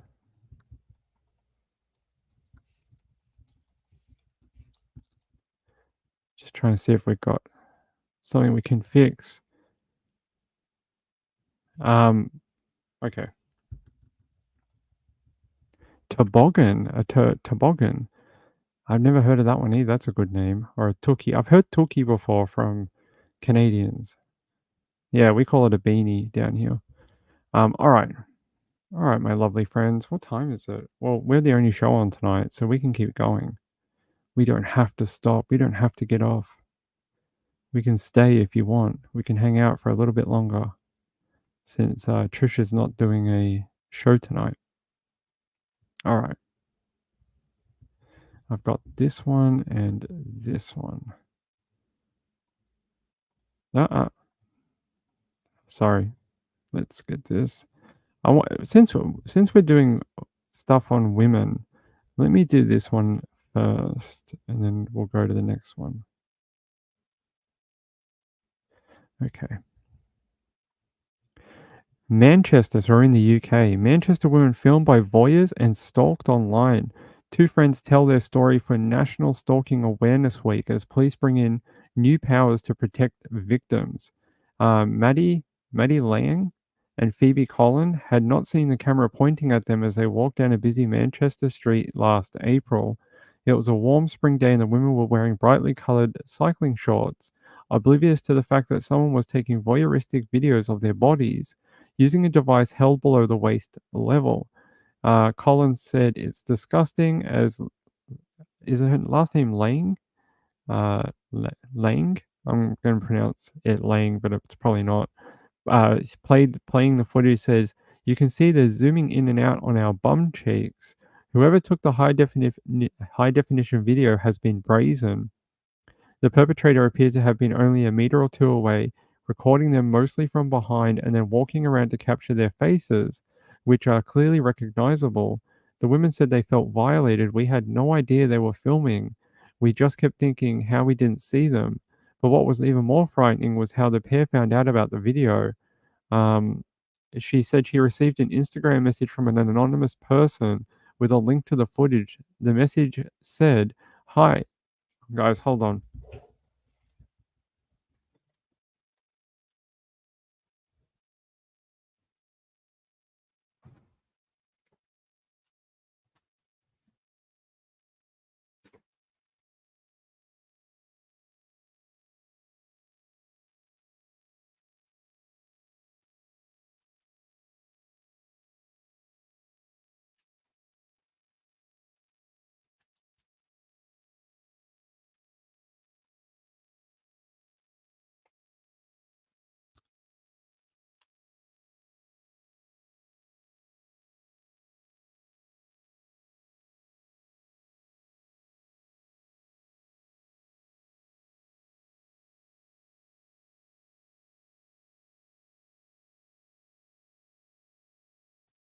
Not the cops. It wasn't the cops this way. Sorry. That was our postie. I had to go grab something. So they're saying here, she received an Instagram message from an anonymous person with a link to the footage. They said, "Hi, this is you, right?" They later tracked down Colin and sent her a similar message saying they had found the video online. That is what scared us. They found us on social media. We still don't know who they are. They both contacted police but said there was no repercussions. They said there really wasn't anything they could do. They just said, let them know if it happens again. And there's a little bit of the footage. I don't know if you guys can see it, but you can kind of see that someone had a camera walking in front of them, zooming in on their lady parts and their butt. So they, were being gross, being a bit creepy. The video is one of hundreds almost exclusively targeting women wearing tight clothing and short dresses taken in towns and cities across the UK without their knowledge. On Friday, as scrutiny stepped up of this growing problem, police urged women to report the behavior, saying they were very much up against it if we don't get that intelligence, that information coming from actual victims and communities themselves. New powers had been put in place to allow police to more easily apply for a Stalking Protection Order, SPO, for victims. SPOs were introduced in 2019 as a means to stop stalking behavior at an early stage and can ban perpetrators from specific areas, stop them from contacting the victim, and crucially prevent them recording images of them. The Home Office announced on Monday, the first day of National Stalking Awareness Week, that police will no longer have to meet the criminal standard of proof beyond a reasonable doubt to apply for an order to protect victims. Courts will now measure applications against the civil standard on the balance of probabilities, which should make it easier to take action in cases where their evidence is one person's word against another. What makes their story particularly unpleasant for women out in Manchester on Saturday night is how it is not at all unusual. At the popular venue Printworks, hey, Printworks, I love Printworks, Ella Gobson, a promoter, said there had been an altercation the previous week when a man saw his girlfriend being filmed by another man with a camera. It was just one guy on his own, making out that he was filming the ceiling. Her boyfriend spotted it and said, "Why are you filming her?" In the end, the guy made him delete the videos. It happens all the time, she said. By the way, Printworks is an amazing club, but unfortunately, it is gone now. It's closed down. On Deansgate, the scene of many of the videos were still viewable on the leading social media platforms. This behavior was at the forefront of women's minds. They were saying, "I was thinking about that before I got here when I was getting ready." Faye Lambie from Coventry said, out for her friend Abby Rose's 24th birthday. She says, "It is disgusting." Rose added, "I was concerned to come here. It's really shit. You just want to be able to relax without being sexualized and objectified." Violet Ray, Violet Ray, a student on a night out with her friends Mia and Sylvia, said her fear was that if she was filmed, it would be out on the internet forever. It's an invasion of privacy. It makes you not want to go out. Yeah. And I'm just trying to see here. They said the group had little faith in the police's ability to tackle such a scattered problem, but said they said part of the answer lay in calling it out. It needs to change in society. You should name and shame your friends if they're sharing these types of videos. They added, it's like the transport slogan: see it, say it, sorted. So they're saying that, if you see male friends doing this type of creepy behavior, that you should call them out. Make sure they know that what they're doing is very disgusting. Let's see. Reby got one person. One person sent in a thing for Reby. We're going to do it on Sunday. Hold on. Yeah, it's really good. So if you have one that you would like to do, and she did a whole profile for this person's pet, and we're going to do like crimes by pet. So if you have a photo of a pet who's been very naughty, and you want Ping to show it on Sunday, send it to Reevy's email with a photo of the pet and maybe even a photo of what they did.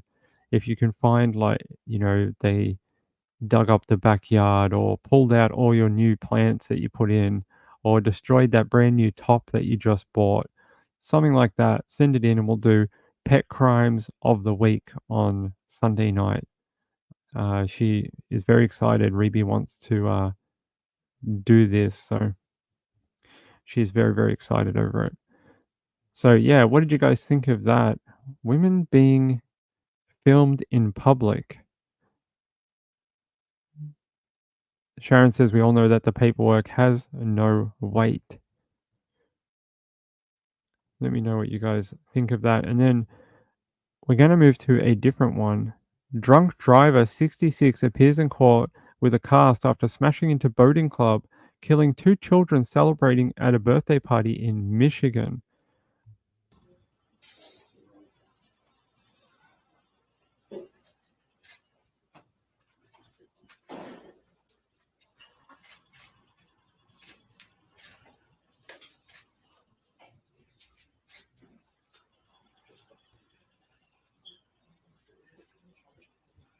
Already indicated the defendant is facing 2 life sentences that could run consecutive to other offenses that are involved in this matter.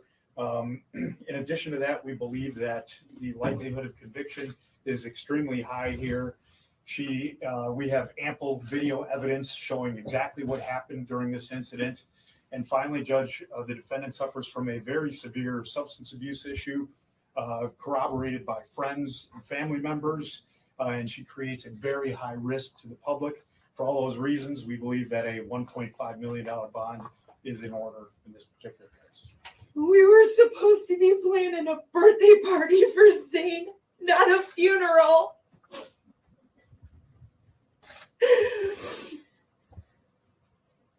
Knowing you have medical conditions, you should never get behind a wheel whether you are drinking or not. Taking medications, they tell you not to drink, but she still chose to drink. She still chose to get into that vehicle. I will never look at the month of April the same ever again. My birthday was a few days prior. The babies were just at my house. They walked into that birthday party having a fun time. They were sitting at that table eating, and this woman crashed her car through this building, destroying all of our lives. Not just my family, everyone else that was in that building. My nephew and my sister are still fighting for their lives today. I had to be the one to tell my sister her babies were gone when they removed her ventilator yesterday. She said, "How am I supposed to live without my babies?"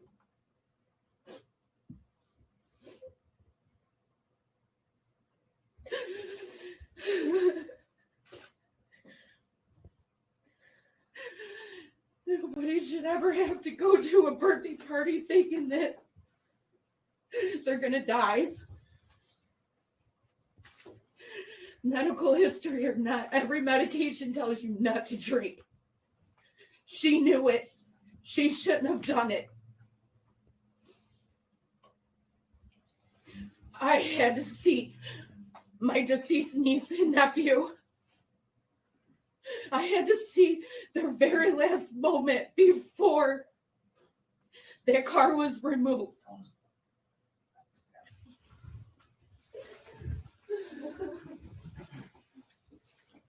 And she's a known drunk. To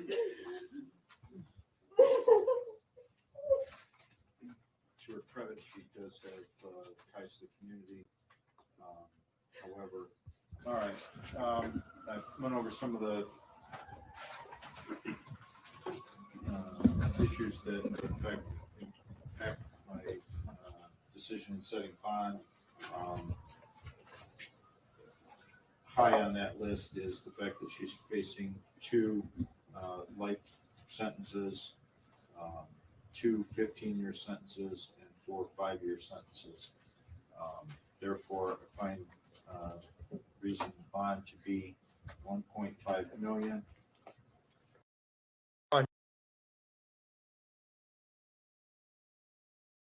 $1.5 million in bond.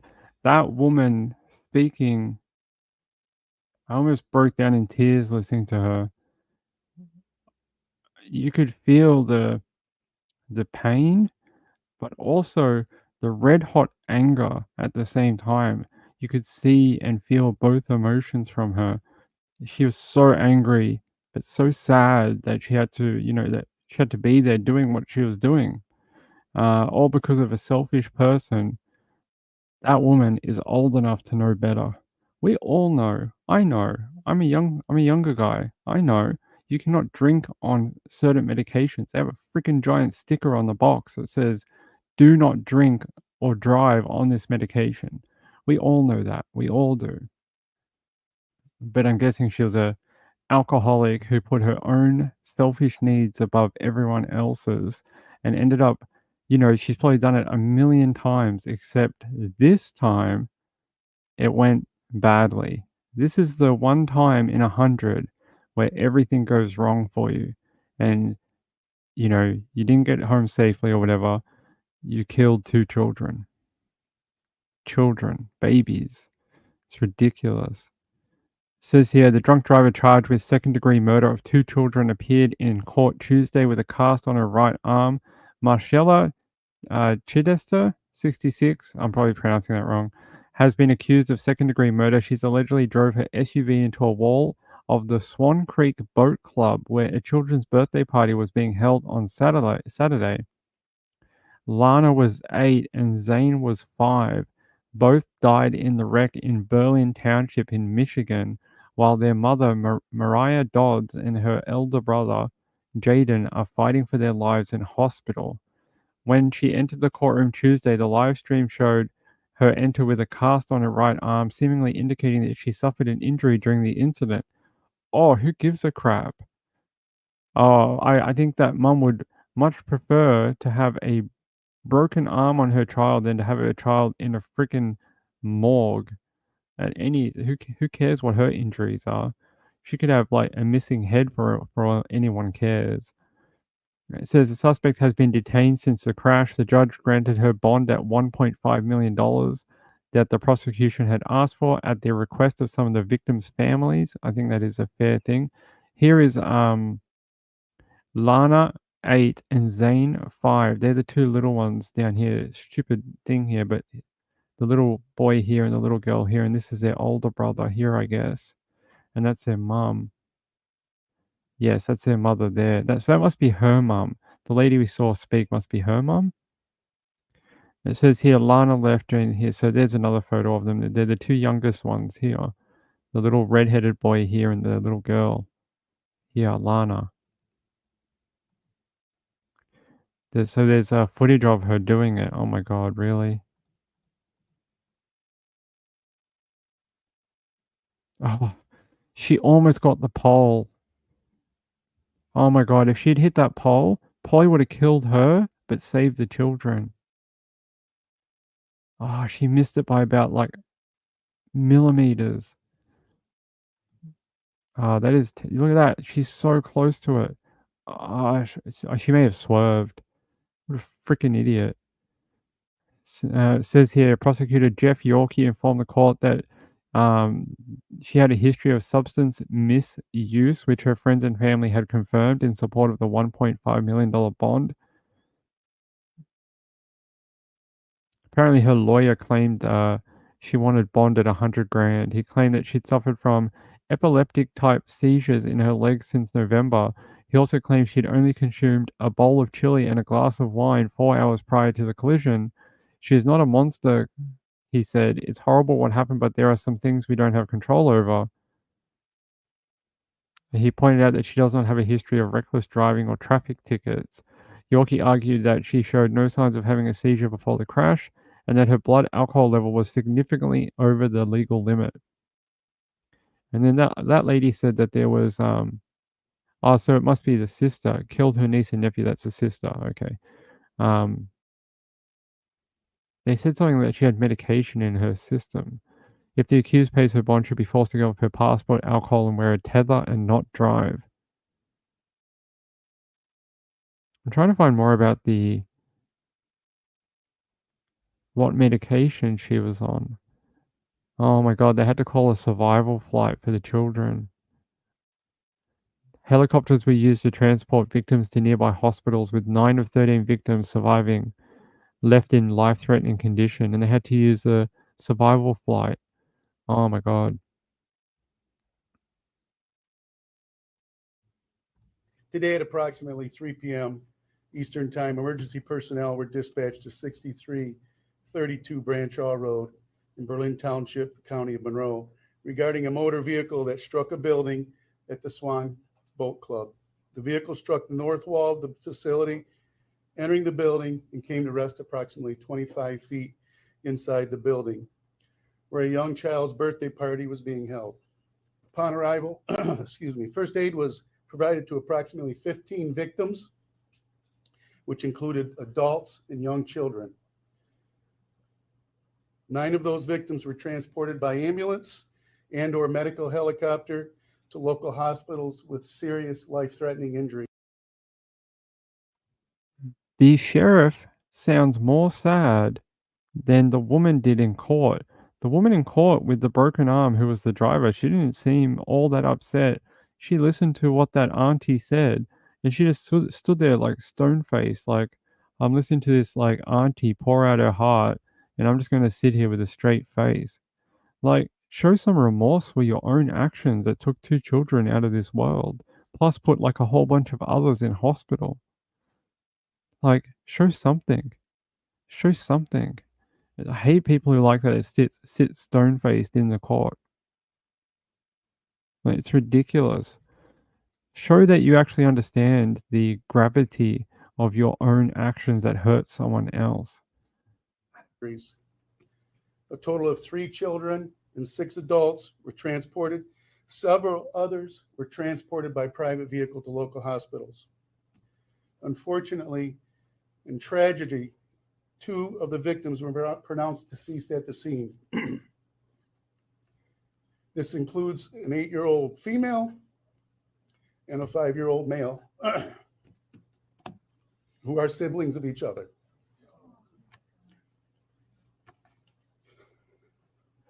A 66-year-old female driver of the vehicle, who will not be identified at this time, has been taken into police custody for operating while intoxicated, causing death, and she's lodged at the Monroe County Jail. Additional criminal charges will likely be brought against the driver. Oh yeah, we saw the footage. I mean, she was flying. What was she thinking? Was she just going, I'm on a highway? She was flying through like places you wouldn't normally drive, and she must have seen the pole because the car jerked to the right and she went around it. I mean, she must have seen it, and she must have known, like, put your mother effing foot on the brake. Turn your car off. Like, how out of your freaking mind are you that you can't operate the vehicle correctly? Far out. If you can't operate the vehicle correctly and you kill 2 children, you deserve never to drive again. I hope she never sees the light of day, but if for some reason she does, she should never be allowed a vehicle ever again in her natural born life. Ever. It's egregious what she did. It's worse than just hitting someone. At least on a road, you have some sort of excuse. I was on the road, I didn't see them. They just stepped out right in front of me. But not this. You drove through a freaking looked like a car park or something, and then plowed straight through the freaking building. Far out.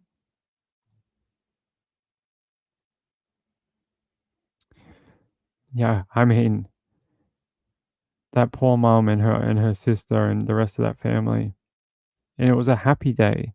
They were having fun, like, they were at a birthday party. What's the best thing when you're a kid? What's the best day of the year when you're at or not the best day, but what's the most funnest things when you're at school on the weekend? What were the fun things? It was going to a birthday party, right?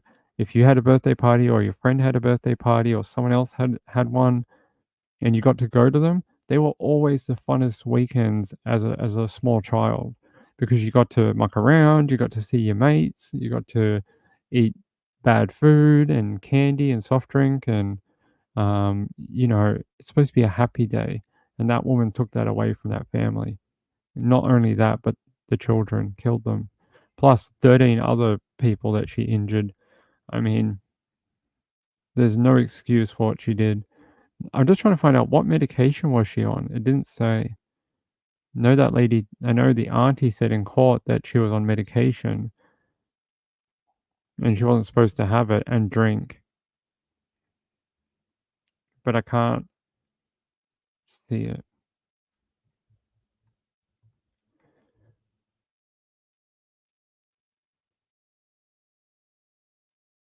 All right, Marcella, let's have a look.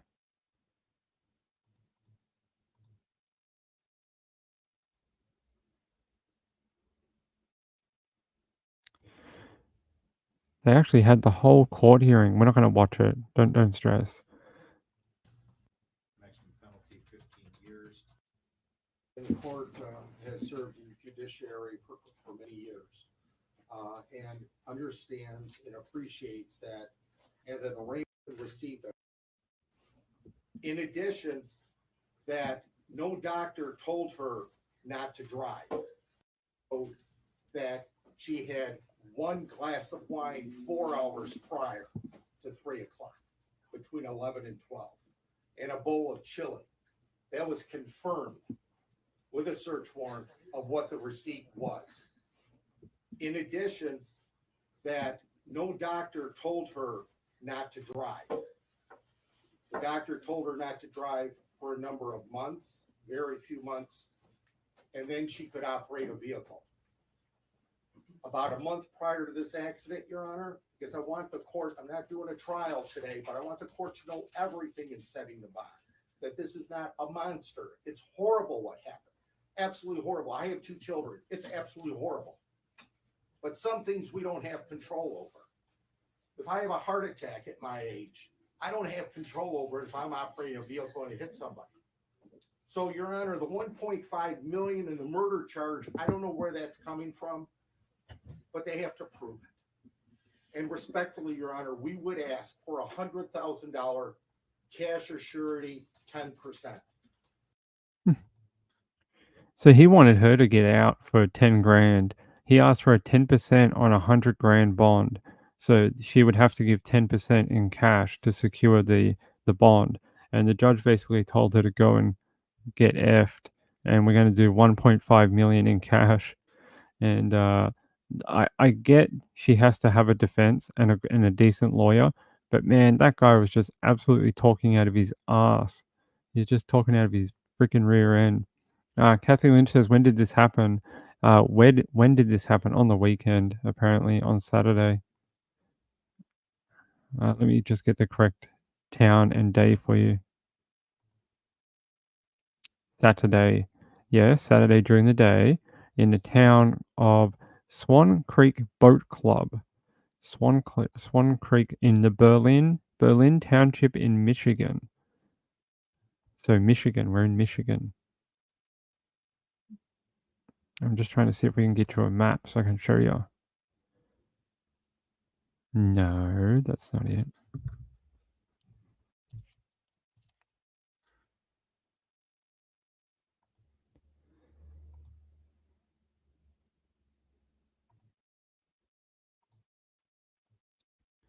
Swan Creek Boat Club, yeah.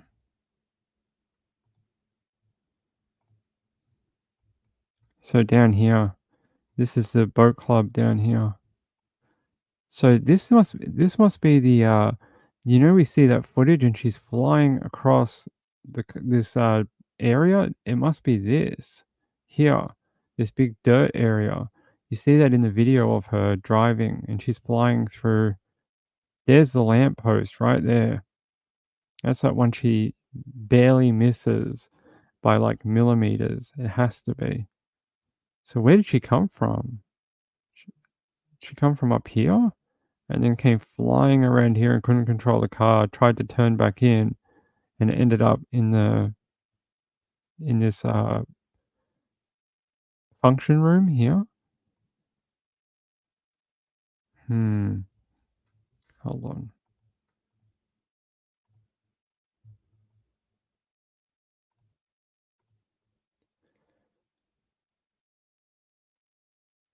All right.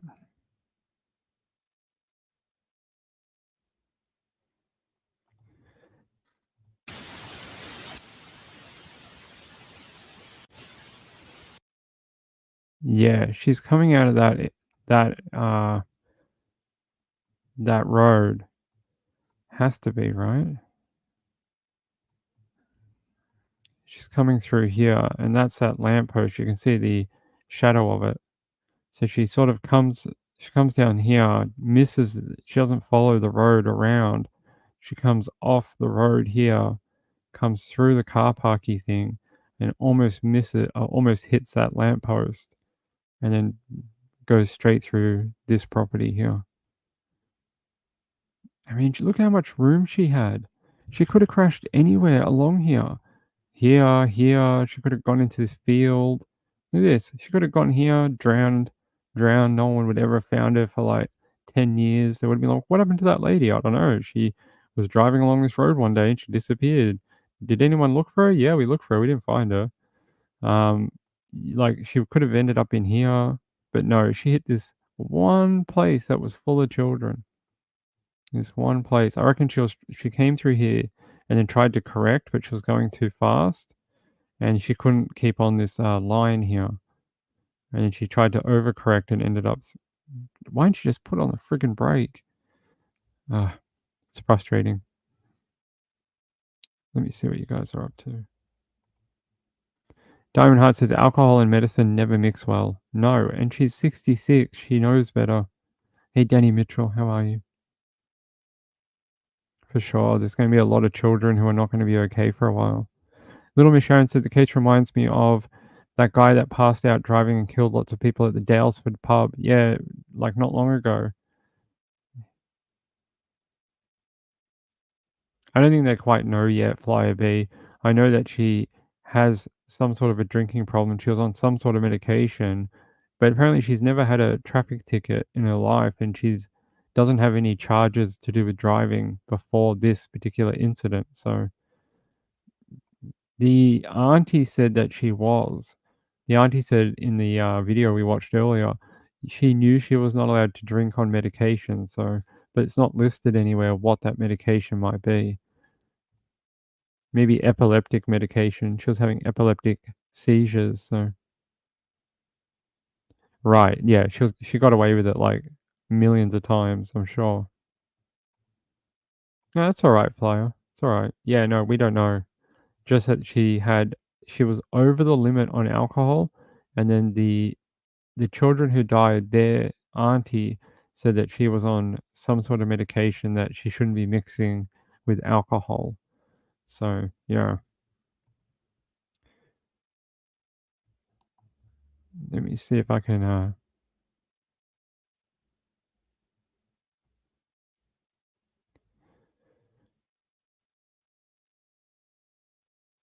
just trying to find something.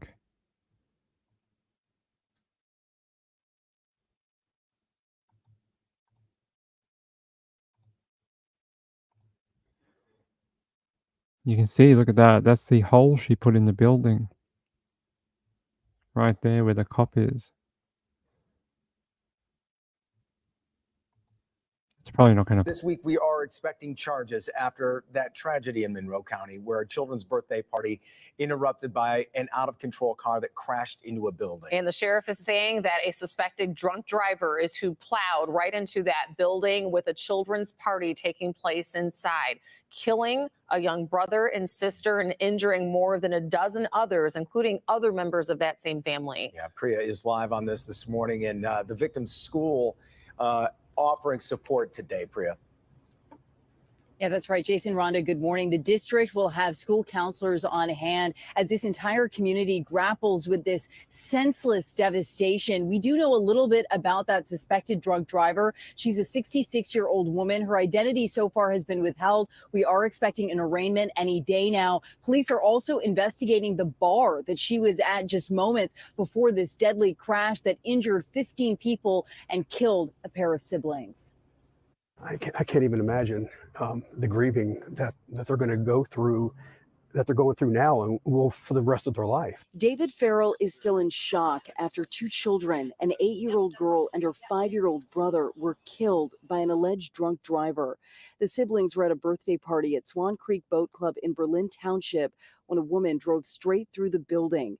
A GoFundMe page has now been created for the victims. No one expects to go to a birthday party and not come out of it alive. In a horrible update, we now know a third sibling, along with the mother, was also injured.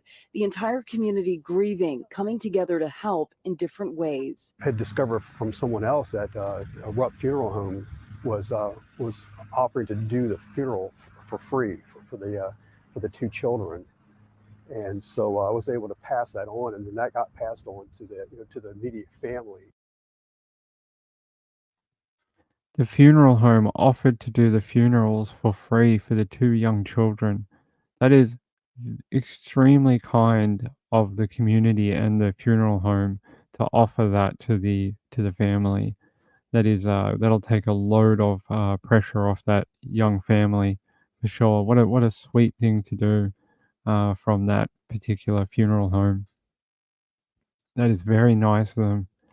Very, very sweet of them. Evil Alaska said the friend said in court they think she did it on purpose. Her husband was supposed to be in the bar at the boat club. Possibly. I mean, she was flying like so fast, faster than you should, just too fast. And I don't see her at all touching the brake. You don't see the lights light up on the back at all. She doesn't even try, not once. If it was something wrong with the motor or the pedal or the accelerator, something, you would see her trying to pump the brakes, but you don't see any lights pop up on the back at all. So, Red Like Wine says, so awful, I would need to be committed if I was the mother. Man, she must be on so much, like, downers for sure to keep her sane. Oh my God, that is the worst thing I've heard. The mum was on support and didn't know her babies were murdered. Far out. Imagine having to be the one who told her that her kids are dead. Holy crap. I would hate to be that person. You're basically going to crush her world. Oh man, that sucks. That's really crap. Let me see if I can find anything else on this woman before we move on.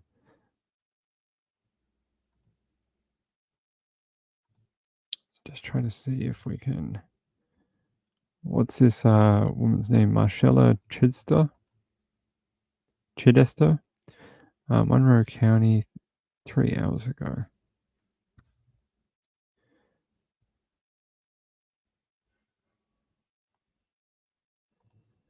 They're saying here, a Michigan woman charged with 2 counts of second-degree murder Tuesday, 3 days after she crashed her SUV into a child's birthday party while allegedly intoxicated, killing 2 young siblings and injuring several others. She appeared in a striped jail uniform with her right arm in a splint during an emotional arraignment in Monroe County, Michigan. Throughout the 25-minute hearing, several of the victims' family members angrily interjected as her defense attorney argued against the bond requested by prosecutors. The judge ultimately agreed with the prosecution, ordering that she be held in jail on a $1.5 million bond. The court entered a not guilty plea for her, who faces 2 counts of second-degree murder in the deaths of 8-year-old Alana Phillips and her 4-year-old brother Zane Phillips. She was also charged with 2 counts of operating while intoxicated causing death, 4 counts of operating while intoxicated causing injury. They said her alcohol blood limit was over the limit, and that she admitted to drinking that day. Friends and family corroborated that she has a very severe substance abuse issue, making her a danger to the public. Defense attorney Bill chided the prosecution for not mentioning what he describes as his client's month-long history of epileptic-type seizures in her leg, that the condition causes her legs to periodically freeze, and that she had received treatment for the condition the day of the crash. Then don't drive. What the hell are you doing if you're driving if you can't use your legs? Pedal and brake, like accelerate or brake. You have to be able to accelerate and brake. If your legs don't work, you would have to use a different car that has the things on the steering wheel, like some people who have disabilities use. You shouldn't have been driving. At the end of the day, you shouldn't have been driving. Doesn't matter about all the crap surrounding it. Doesn't matter for all your excuses or your reasoning. You shouldn't have been driving. That's it. They said in 60 years on this earth, she's never had a traffic involvement. She's never had any law enforcement involvement. I think that adds a little credibility to her side of the table. Or she just never got caught. After a search warrant was executed on the tavern she visited before the crash, receipts show she ordered a single glass of wine and a bowl of chili. 4 hours later, video footage captured by a doorbell camera would capture her black SUV barreling into the Swan Boat Club in Newport, Michigan, a creekside recreation spot roughly 30 miles north of Detroit. And then someone yelled out in the courtroom she was drinking. Yeah, so they reckon in that 4 hours that she'd got more alcohol from somewhere. They said the children were sitting at a table eating when the vehicle crashed through the wall of the Swan Boat Club around 3 p.m. on Saturday. Investigators said the car traveled about 25 feet inside the building before being stopped. 9 people were hospitalized, including Dodd and her eldest son. As of Monday, 2 people remained in critical condition in hospital. She faces life in prison if convicted on the murder counts. Yeah. We'll see what happens. We'll keep an eye on it for you, okay? No.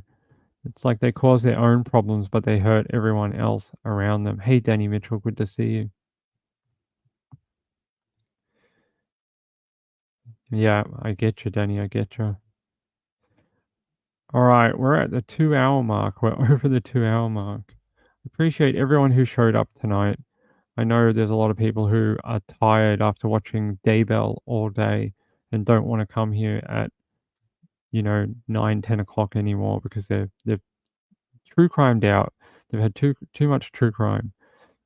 Angela Connolly says, what size was a glass of wine? Like a bowling ball, like this big, like this large. All right, my lovely friends, I think we're going to wind up for the night. I may do a late show. If we get enough good information, I may come back on in an hour and a half, and we may do a second show at some point, okay? She said only 1 glass, but then the other family said she'd been drinking somewhere else. Stanley Ford. I'll look it up. Flyby says it's too sad. Many families whose lives are changed in a split second due to someone else's behavior. 100%. 100%.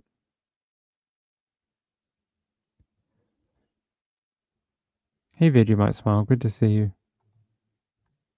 By the way, before we go, I would like to thank my friend Laurie A. Thank you so much. That was very kind of you to send in a donation to start the show. That was very sweet of you. And I want to thank Lynn D. That is very generous of you and very, very sweet of you. Thank you very, very much. It is very kind. It's been a funny couple of weeks, and I do appreciate that. So thank you very much. Yeah, I'll try to jump on a little bit later. I just need to have a break for a little bit. And yeah, we'll be back. We might be back a little bit later. Hey, Legal Hunting, how are you? Good to see you. You know, guys, I'm going to start juggling. That way people will watch and chat in the chat. I'm going to start juggling. I'm going to start get my juggling balls out. And that way it'll be like entertaining. So you'll come and chat in the chat. And then we're going to do bowling. I'm going to get like a miniature bowling kit. And we're going to bowl on the desk here. Thanks, Laura. I think it's a great idea for women to have pepper spray. I think it'd be helping some people. Yeah, y'all come back now. Dun, dun, dun, dun, dun, dun. All right, hey, I love you all. Thank you to all the people who subscribe to this channel. We are trying to get to that 1,000. If you haven't subscribed yet, please think about doing so. I looked at my analytics this week. We do something like between 40 and 60 hours of live stream per month. And yeah, we do between, what was it? 34 and 46 live streams every month. So that's 50 hours of free true crime entertainment for you guys to come and hang out with on this channel. So I would appreciate it.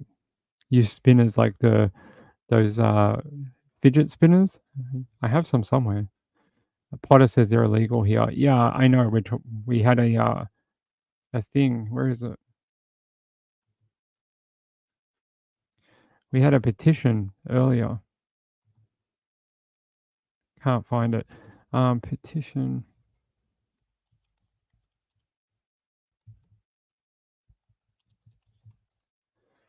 Here, I'll put it back in the chat one last time. Petition for women and men to be able to carry pepper spray to protect themselves in Australia.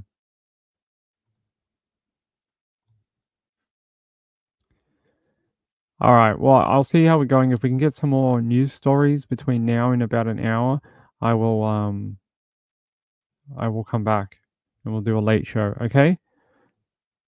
Yeah. You want to see the juggling? Okay. I'll find the juggling balls when I can, and I'll do some juggling for you. All right. Hey, love you guys. Thank you so much for being the best viewers I could ask for. All the amazing people who have been showing up, even during the Daybell trial. I appreciate you all. You are the real MVPs of this channel. All right. Thanks to Moonlight View for being here too. Thanks, Moonlight. I appreciate it. All right. Bye-bye.